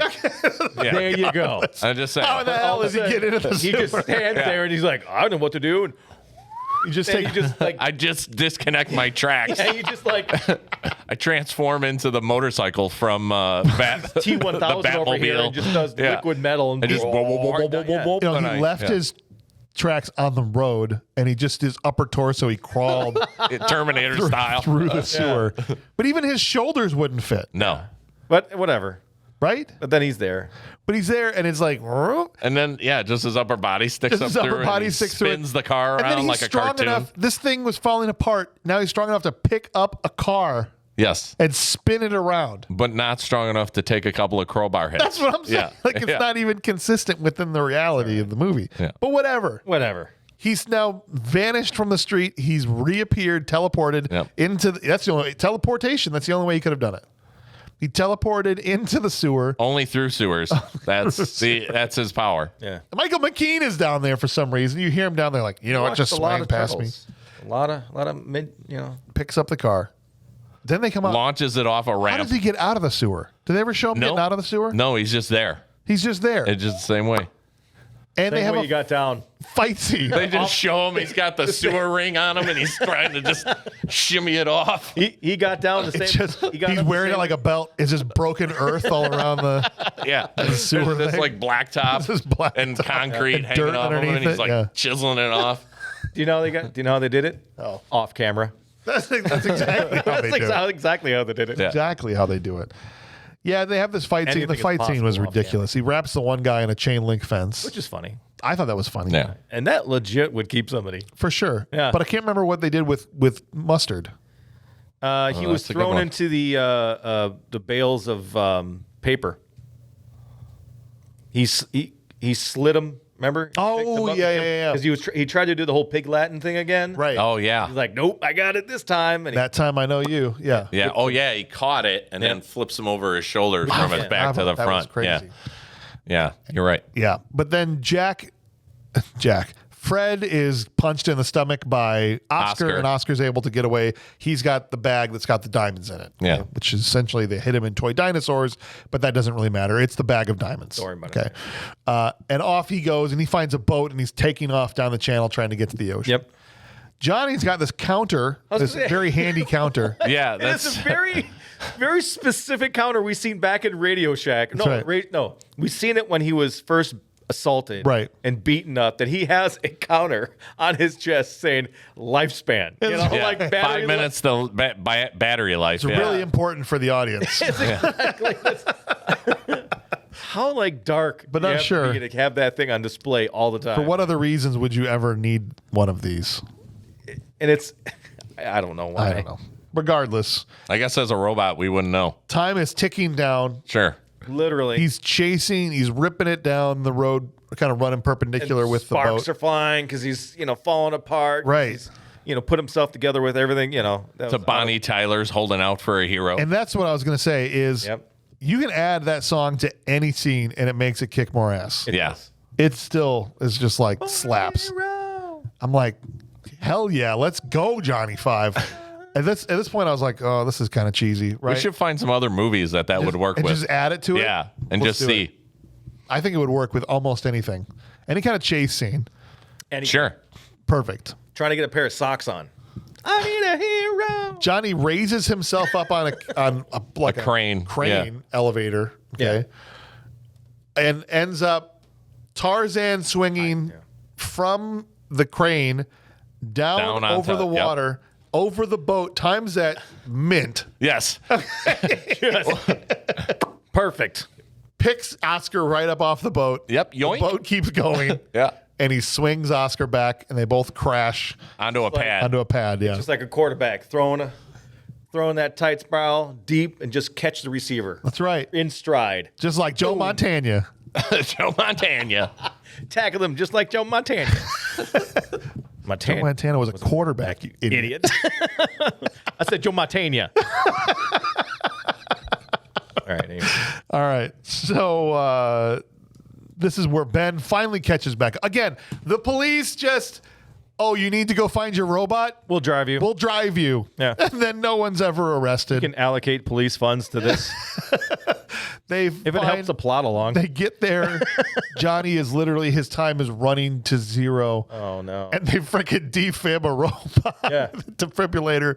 Give me a freaking clear. Yeah. They start hitting his battery, Whatever. which is not how a defibrillator works. No. You would need a constant stream of electricity, Well, and those deliver it in increments. yes, but they kind of try to explain it by keeping the defibrillator on them. Yeah. And he looks back at the paramedic. He's like, keep it up, keep it on, and keep the voltage on, or else we're gonna lose them. Yeah, but I think all those do is deliver. Oh, I get it. hits I know, but they tried to to get around it. tried At least they tried. I Yeah. guess what you're saying. Yeah. movie explain it. Movie explain it, Yeah. and it fades out, and we think, oh well, is he alive? Is he dead? What's No. going on? He opens his eyes, and he's like, they have a conversation for a short one, and he's like, and Ben's like, if you turn it off, I will be destroying your face, or whatever he says to him. Okay, Yep. and we're like, all right, we're good. Flash forward now. They have a successful company called Yep. Input Incorporated. Right. Fred's on the old school car phone, Yep. making deals. Yep. He's with Sandy. They're getting into a car. Ben is taking his A citizenship limo. Yeah, test. they're like, we got to go Oh, that's somewhere. right. Yeah. He's taking his citizens. He's taking his citizens test. Yeah, that's actually because it's not even in America. They dressed up a federal building in Toronto with American flags to say this is where he's taking his citizenship test. Do you imagine the Canadians at that point just driving by being like, Really? what What is is going on?" going on? I knew they were going to be coming. And there were tons of the flags. They're here for our Tons. They're here for our cheese. Oh no, wait, that's Wisconsin. And then we find Maple out that syrup. Johnny Maple syrup, Five thank is you. also being made an honorary American citizen. Yeah, he's And- back He metalized. is blinged out. Yeah. What'd you think of gold Johnny Five? Oh my gosh. Was that necessary? No, why? Maybe his. Just make a nice bright new silver one. Yeah. Maybe a symbol of like purity and like rebirth, but I don't why know. gold? Isn't there other? Well, and why not just accent it in gold? Like, Well- still make him like a cool like brush and nickel, but then he's Yeah. got like some gold accents. Now he's in the newspaper. He's Yeah. on covers of magazines. Newsweek He's magazine, famous. And what I wanted to have happen at the end when they're like, right before he jumps in the air with the freeze frame, is for Nova to come over with a bag and just bag him. Like, the guys with the Wendy's headsets come back from the beginning and go, "We Yep. got him, sir. We got him. Yeah. He's Like, got our diamonds. Got him out of here." Like Nova has been looking for him for 2 movies. Yep. He's gold now, though. They don't think that's him. That's. Oh, what sir, it this is a gold He's- one. I'll yeah. let him go. Oh, he's fine. Sorry, that's not the right We're one. looking for a silver. Yeah, gray we're one. looking for a silver one. No, we just built him. So all right. that's It's a the only movie. reason at the beginning when you're like, well, they need the context from the first one. I'm like, this own movie ignores the context from the first one. No, that's true. But I just meant more of where the You know. characters came from and Yes. why he was built. No, that's a good point. Yeah. But other than that, they basically took the copy of the script of the first movie, put it on the ground and pissed on it. Sure. and it on then fire. did whatever they wanted to But do. they did a lot of that a lot of times, I think, when you were for building sure. sequels. They're trying to make it a standalone movie. Yeah. Without having to take time to explain the past. No, and there's enough that even if you never saw the first one, I think you could understand what's happening just from what they explained. Because Ben explains it in the movie. Yeah. Stephanie has her tape. It's not like a Spider-Man where they have to like keep going back and explain how Peter, how like try Uncle watching Ben Endgame without watching Infinity War, Yeah, exactly. and you're like, what the frick? What the frick is happening here? Frickety frick. But yeah, essentially that's the end of the movie.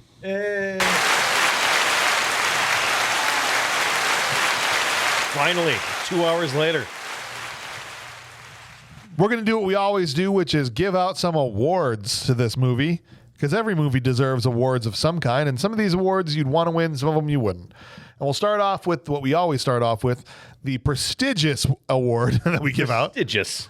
Will Patton Award for Intensity. The award itself is named after the actor Will Patton, who always displayed an incredible amount of intensity. No matter what kind of project he was working on, that dude was in it to win it, sold it, and always, even just with his eyes, the simmering intensity was incredible. And so we're going to give that award to somebody in this movie. Who do you think, guys, that regardless of the fact that they were in Short Circuit 2, like I'm sure they were sitting there during their lunch break in their trailer going, I'm in frickin' Short Circuit 2 right now. But then when it was time, Existential crisis. when the bell rang and it was time to go to work, Let's do this. they went to work. Yeah. Who's your nominee for the Will Patton Award for intensity? I went with the guy that plays Ben. Fisher Stevens. Yes. All right. Only because I feel like he's kind of like the main character, and before he had to play sort of a side note character. Yeah. And then this time he actually had to bring it and be an important person. And I feel like anytime, other than the love story, I feel like any other time he was very like, That was terrible. he was in the moment. Yeah. He was excited. He was, oh my gosh, this is happening. There did not need to be a love story crammed into this When movie. Johnny Five was, breaking down, oh, I'm so sad. Like, Yeah. I just felt like he had everything. No, we should probably just talk about it now, because we can't go this whole episode and not talk about it. The fact that this is a white dude playing an Indian. This Fisher Stevens. What do You didn't know? No. Fisher Stevens is a white dude from like New York. Come on. That was all makeup? No. Yeah, they Did spray they just painted him. tan the crap out of him? Or He spent hours in makeup. Yeah. And he did because his like voice. even in his hair and his Yeah. If you like, hear him you talk, he couldn't- sounds like me. He's not an Indian dude at all. unreal. Yeah. Just a small little white guy? Yeah, dude. Just a tiny little white dude. That's And unreal. so this has actually been the subject retroactively, of course, because at the time. Yeah. This is like blowing my mind like Condor Man. Yeah. I didn't realize what's his name was English. Yeah. Yeah. Michael Crawford. Yeah. Yeah, so in this case, Aziz Ansari, I'm sure you know who he is. Yeah.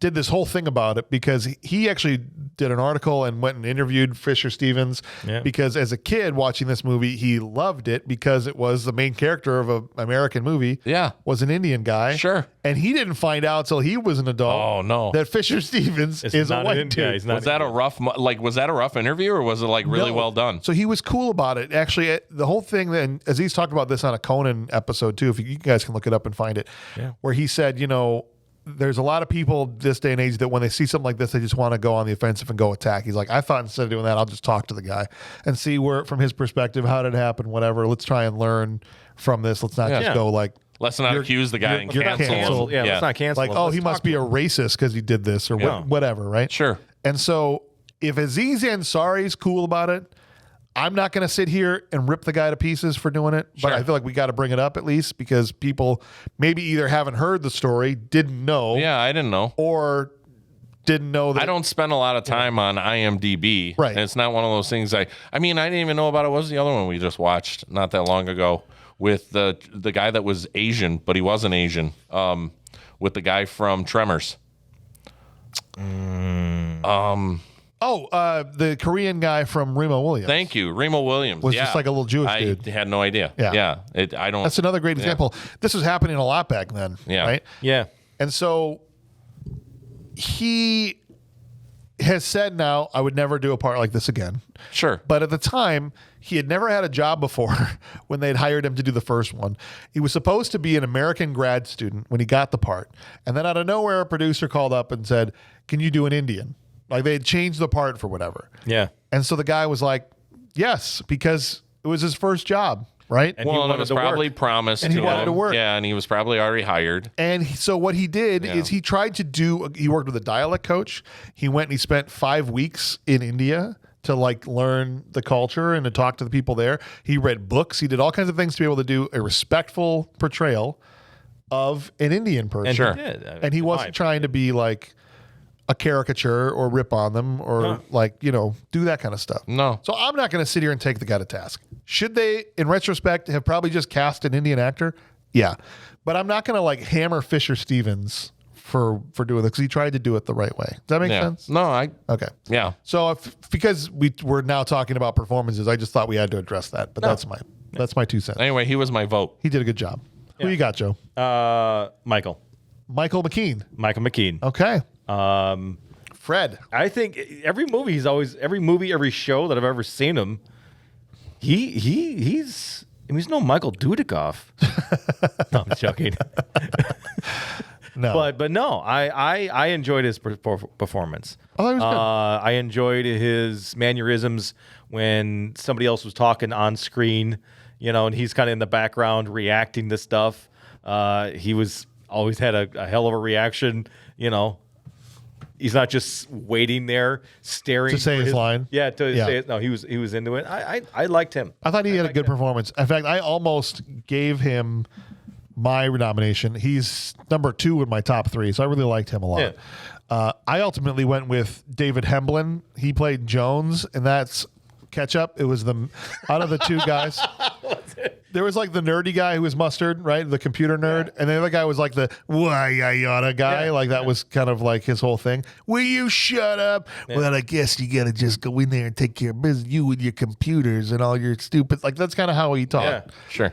And so I really like the way he did it. That surprises me. So I gave it. You hate condiments. I know. So I want to give it to him.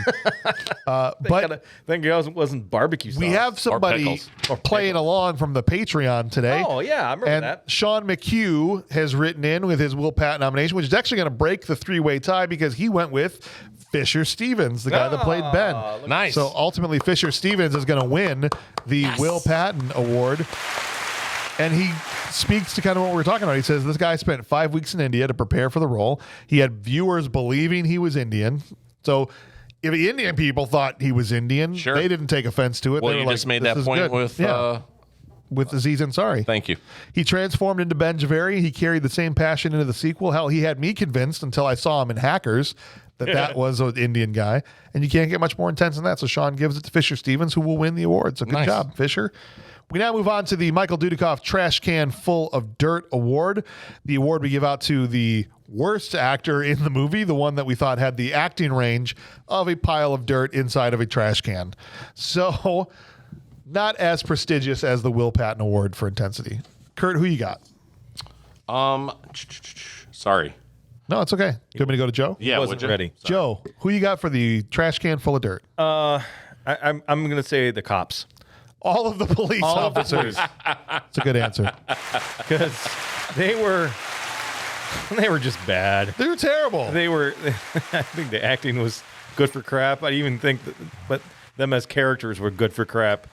And they were good for crap. So I'm just saying the police. Yeah. F the police. What? I mean, in this movie. Oh, yeah. In this movie. Yeah. Who you got? I was gonna say the other half, the mustard. Mustard. I thought mustard The was really computer bad. nerdy guy. Yeah. He was bad. Yeah. Yeah. And I also think it would have been better to have more bad guys because just the Yeah. two of them digging holes didn't make any sense. When he was so stressed out and sweaty all the time, you don't understand, man. It's a computer, dude. It understands what we're doing. Yeah, You're this thing is it knows. It's a work Yeah. of art. It's AI. Yeah. That's worth more money than these tools. Chill out. You're overdoing it a little bit. A little bit. All right, a little that's a good bit. pick. Ran kind of hard. Well, guys, Who'd you pick? I went with Cynthia Gibb, who played Sandy.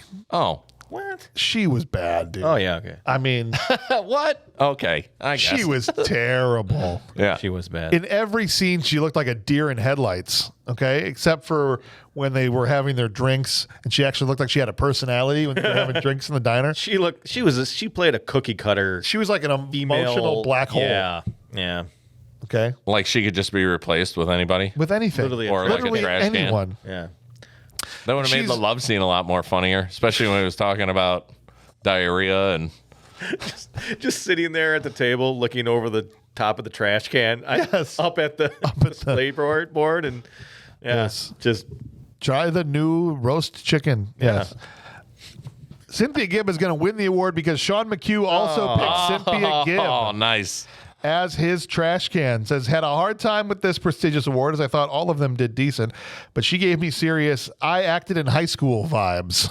Yeah. That's a good. that's nailed Sean, you kind of nailed that Yeah. one, buddy. Good- So, nice call, Sean. so Cynthia Gibbs, Like who has basically her entire career at this point, her last like 7-8 movies have all been like A Christmas Tale or My Dog's Christmas or all these Hallmark movies. Air Bud. yeah. It's all Hallmark Christmas movies for like the last 6 years for her. Wow. Yeah. Who are your top 3 performers? This has nothing to do with quality, but just the top 3 that you enjoyed the most. I went with Tim Blaney. Okay. Is that right? Is Yeah, that how you Tim say his Blaney name? is Johnny I know I Five. said it wrong earlier. Michael McKean. Yeah. Michael and then McKean. I like Jack Weston. Jack Weston, Oscar, the bad guy. Yeah. We should have known. Well, in that, he played such a great, like, I'm your best friend. Yeah. And then I had no clue hosed until me. the moment when he was, and just the way that they filmed it, where the two guys, condiments, are Yeah. yelling at each other, and all of a sudden they pan over and there's Oscar, and you're like, no. Yeah, dude. No. Yeah. It was Yeah. well done. I felt so stupid I felt because backstabbed. I really was like, just the casting alone should have told me that he was, gonna be a the bad guy. Yeah. Yeah. Because he always is. Sure. So why did I fall for it? Right? Because he was so good at Because he making was you so believe he was good a at good being guy. nice. Yeah. Yeah. Who you got in your top 3, Joe? All right. We're gonna go Gerard Parks. Gerard Parks. He was the priest. The Irish priest. Yes. I like him just losing his temper. I think that was pretty solid. Then my number 2 is, the only Robert Lasardo. Yeah. Oh, I mean, the leader of the Los Locos. Los Loco gang. Yeah. Come on. They'll kick your balls, man. Yeah, right to outer Right? space. Yeah. All right. But my personal favorite, The hardest song of all number time. 1, Eric Keenly side. This is number 1? Yeah. Who is that? The delivery truck driver or the pickup driver. Who picked up the toys? like- Picked up the toys. Take me to your leader. Who's mocking Johnny Five? And Johnny Five could just kill him in a heartbeat. He's like, "What are you talking about?" He's like, "I'll take me to your leader." Right. Well, we didn't mention it because it was kind of a throwaway scene that ultimately meant nothing. But this It is did. right before he's distracted so they could kidnap the other two. Yeah. They're loading up the boxes of toys. Yeah, that's the only thing that worked out for him in the whole movie is the fact that they actually made the deadline for the toys. And I love how that plot point ultimately meant nothing in the end. No. Well, other than they got to have their toy company, Right, That after the probably fact. helped, right? Yeah. Yeah. But it was completely random, and I couldn't stop laughing at this random guy just ripping apart. He just Johnny makes Five. fun of Johnny the whole Yeah. time. Yeah. Well, it's funny because all of the stress in the first half of the movie was based off of whether or not they were going to be able to hit this deadline. And then in the end, they don't even care about it anymore. It's just Right. like this perfunctory thing. My top 3, for the first time ever, my number 3 slot is empty. I can only think of 2 performances I enjoyed. 2, Michael McKean and Tim Blaney. And that's it. Yeah. That was all. Yeah. Sorry. You still don't want to fit Oscar in there, even though he tricked No, you? because he pissed me off so bad I don't want him in there. I'm mad at him. He's grounded. We're not speaking right now. Grounded. He's in his room. He's in his room. Freaking jerk. Sean wrote in, he said number 3 for him was the random citizens reacting to Johnny Five on the street. Oh, yeah, those are pretty good. Those were good. Sure. Those were good. Nice job. Number 2, he had the Los Locos gang, the entire Los Locos gang. Nice. And number 1, he had Johnny Five. I mean, who else could it be? Yeah. right? Got to. Gotta have Johnny Five. I mean, the whole movie's based on him. He's the only He wasn't thing. real though. No, well, no, but I still would like to meet him someday. I mean, the only other thing he did was the dog for Men in Black. That's right. Yeah. Forgot about that. Frank the dog. Yeah, Frank the pug. You know what would have been even better though, What, James? if Arnold had been Johnny Five in this movie. Shut your dirty Could you mouth. have been? There is could no you way. have been, dude. I would It would never. have been so I great. would never sign on for Dude, that. oh, come on, it'd be No, so awesome. never. Dude. You cannot. He's like, the box opens, like, Yeah. hello, bozo. no, Hello, you bozos. I'm here. no. You It's gotta, time to make the toys. I love you, but you got it all This wrong. laser It's lips. not- He's like, hello, look, hold on. These books are fantastic. Can I have them, craphead? I can't believe I'm Give having them this to me, conversation craphead, right now. I want these books. I need them. now. Input. Give me input. Los locos kick your ass. Los locos kick your face. Los locos kick your balls into outer space. And we do it now. Get to the chopper. Do it. No, I can't. I can't. I love him so much. You know what I would do? Here's what I would do. I would you do? make a whole new Terminator movie. And I would have Terminator with Johnny Five. Side by side, the robots fighting. In instant kill mode, he had the red Yes. eyes the whole time. And it'd be like a buddy cop movie. And it would be the sensitive one with the hardcore one. So it'd be kind of like iRobot with Will Smith. Yeah. It's more like something like that. Yeah. Dude, I like it. no way. Yeah. It would be great. I think it would be good. Why don't you just have Arnold be Ben? And have In Arnold play an brownface? Indian guy in Oh brown my face. gosh. Right? He's like, when Johnny's like, give me 5, Ben, he's like, yes, and give me the 3. Give me the 3. But he still just does an Austrian accent because he can't do anything else. So awful. He's from, yes, I'm from India and I'm here to take my citizenship test because I just got here from Bombay. He's just towering over everybody. My parents were in Pittsburgh. That's right. Has Arnold ever He's standing up tried next. an accent? No, seriously. I don't, No. Has he ever tried any kind of an accent? no, he's always played just himself. done his own. That must be so. That must be the greatest thing ever. Like you never Have to be change your anybody voice. but you. No, Yeah. he's played people from other countries and stuff before, and he just always just is himself. Yeah. It's great. He's just like, yeah, I'm not doing that. Yeah. Listen, Can you Arnold. try Yeah. an Yes. American accent? Yes, okay, I try here. Yeah. Give me some dairy creamer. It's great. Let's my roll with credit it. card. That's right. I need to go to Five Guys. That's right. Is there gluten in this muffin?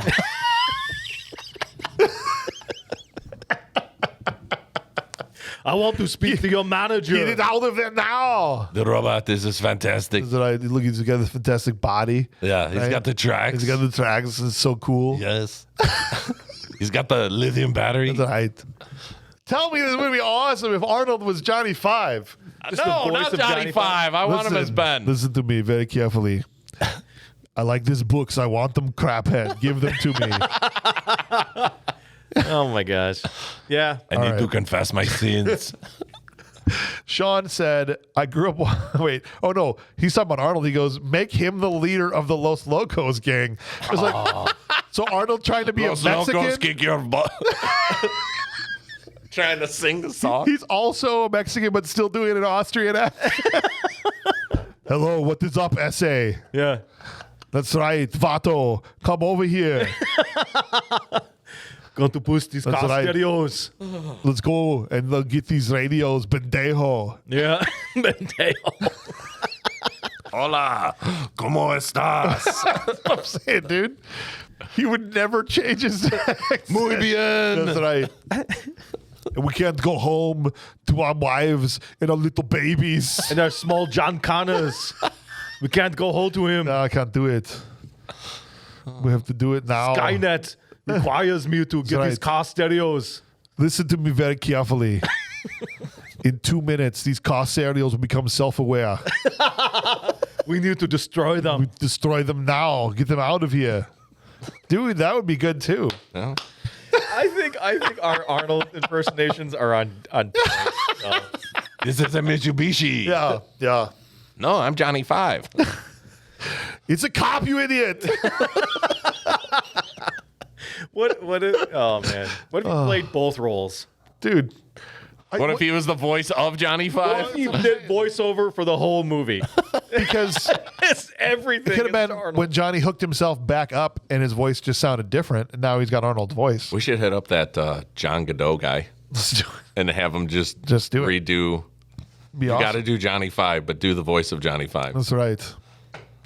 All right, guys. So ultimately, we got to land somewhere on this we can movie. do that. We got to go. Can't we dub over a movie? Sure, Let's do that. we could do it. I think that'd be fun. We have to decide if this is essentially, is it an objectively bad movie, and that is it. It's bad, full stop. Is it a bad movie, but you enjoyed it, so it's a bad movie that rules? Or is it a good movie and everyone's just wrong? It's a straight up good movie. Where do we fall on Short Circuit 2? Who would like to go first? The alpha male? Okay. I'll do it.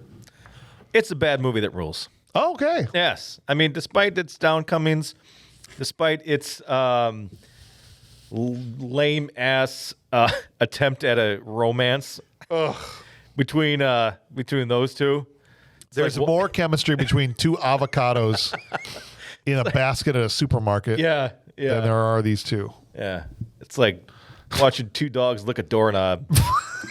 What's on the door now? Exactly right. Peanut butter. Oh, all right. It's like watching a kid stick some dirt in his mouth. Yeah. You ever know little kids, they don't know any better? Yeah, Just they- stick dirt in their mouth. Exactly. You laugh at it, but That's you're what still this like, is. ugh. Right. Yeah. It's like watching Sandy's the kid and Ben's the dirt. It's like watching reruns of MASH.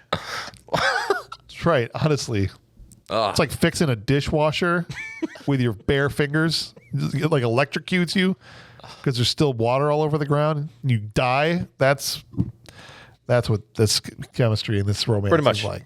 To a T. Nice. To a T. Yeah. You paint such a But It's like, But I dig- enjoyed it. It's like digging up a body, like in a cemetery with a plastic shovel with a with a spork you get from KFC. from KFC. Yeah, Just not like the ones you get from Popeyes. that's exactly what it is. I gotcha. It's like tattooing a picture of Batman on the back of your grandmother's shoulder. That's right. While she's already dead, That's rough. You have to and so at the stretch the funeral, skin out, and, because you don't want trying to. it's like a surprise for the people that come to the funeral, I see. and then no one talks to you ever again because your family's so mad at you. You're just doing it during the ceremony. doing it. Grandma wanted this before she Shut went. up. She was wiping the tears away. She told me she wanted it. You didn't have a relationship You with didn't her know. like You I didn't know. did. We talked every day Grandma said she loved Batman. until your whole family disowns you because of the tattoo you gave to grandma. So you jump off a bridge and kill yourself. That's what this movie's like. It's like The romance in this movie. it's like knitting Yeah. a full size replica of a Honda Accord. Yeah. Yeah, just the whole thing. Yeah. Just like- made out of yarn. It's like filling your She-Ra Crochet doll cut. with hay instead of wool. That's right. Yeah. It's like deep throating a light bulb while it's on. Like while it's been on. You know what I'm saying? Yeah. It was like 60-watt incandescent bulbs. That's what I'm saying. Mm-hmm. It's like trying to play the piano with your nipples. Okay? That's what the romance in this movie is like. Okay? Honestly. It's like trying to make a grilled cheese on a stadium seat. Honestly. It's like trying to do a Rubik's Cube with your butt crack. It's like trying to paint a 3-story building with your tongue. Right.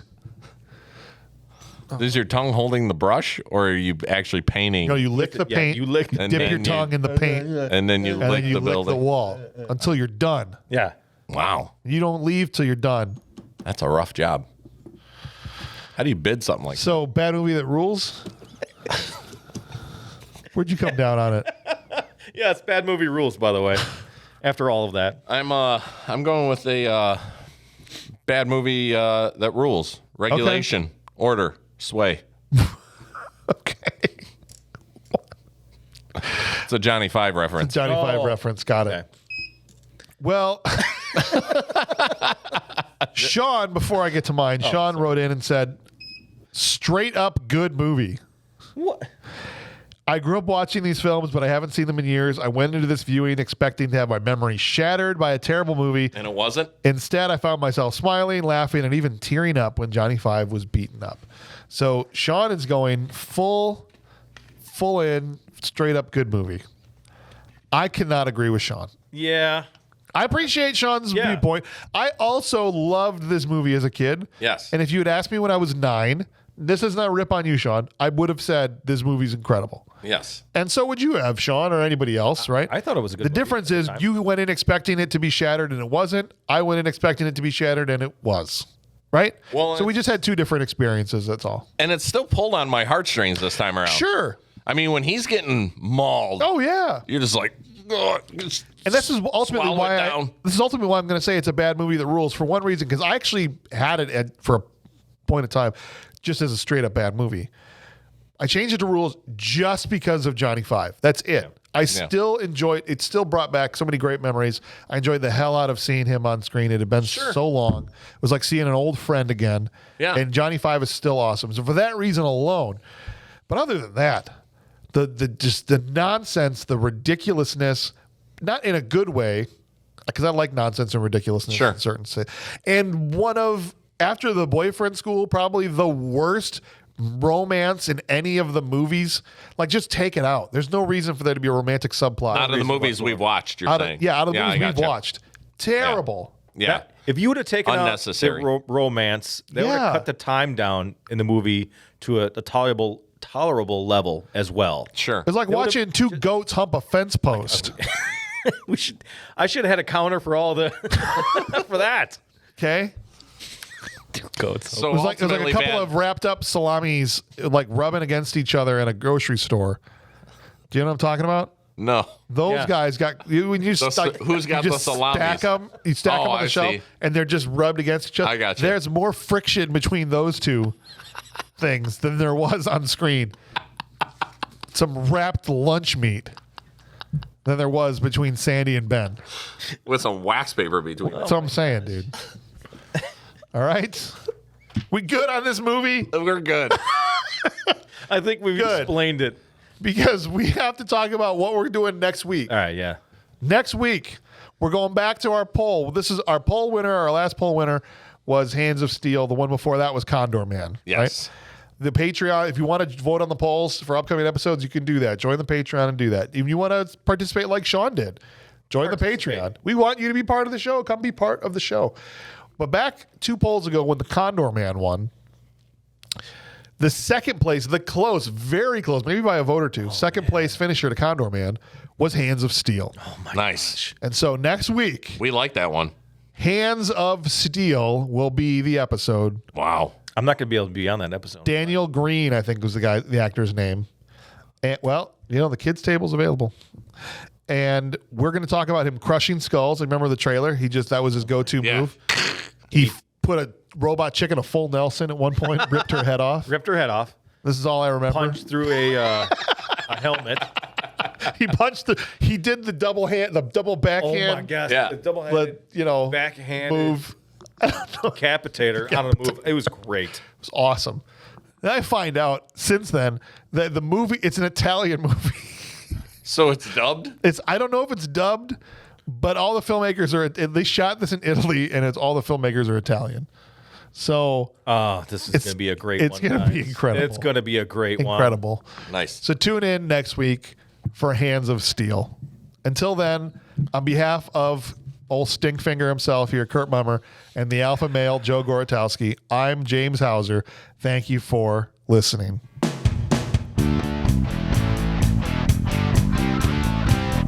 He's back, but they're gonna disassemble him. No disassemble. Catch a mustard, they're coming to get him. So he's at 11. So we got to figure out what his limit is for future reference. I just feel really bad about it earlier. I hope I didn't put a chip on James's shoulder.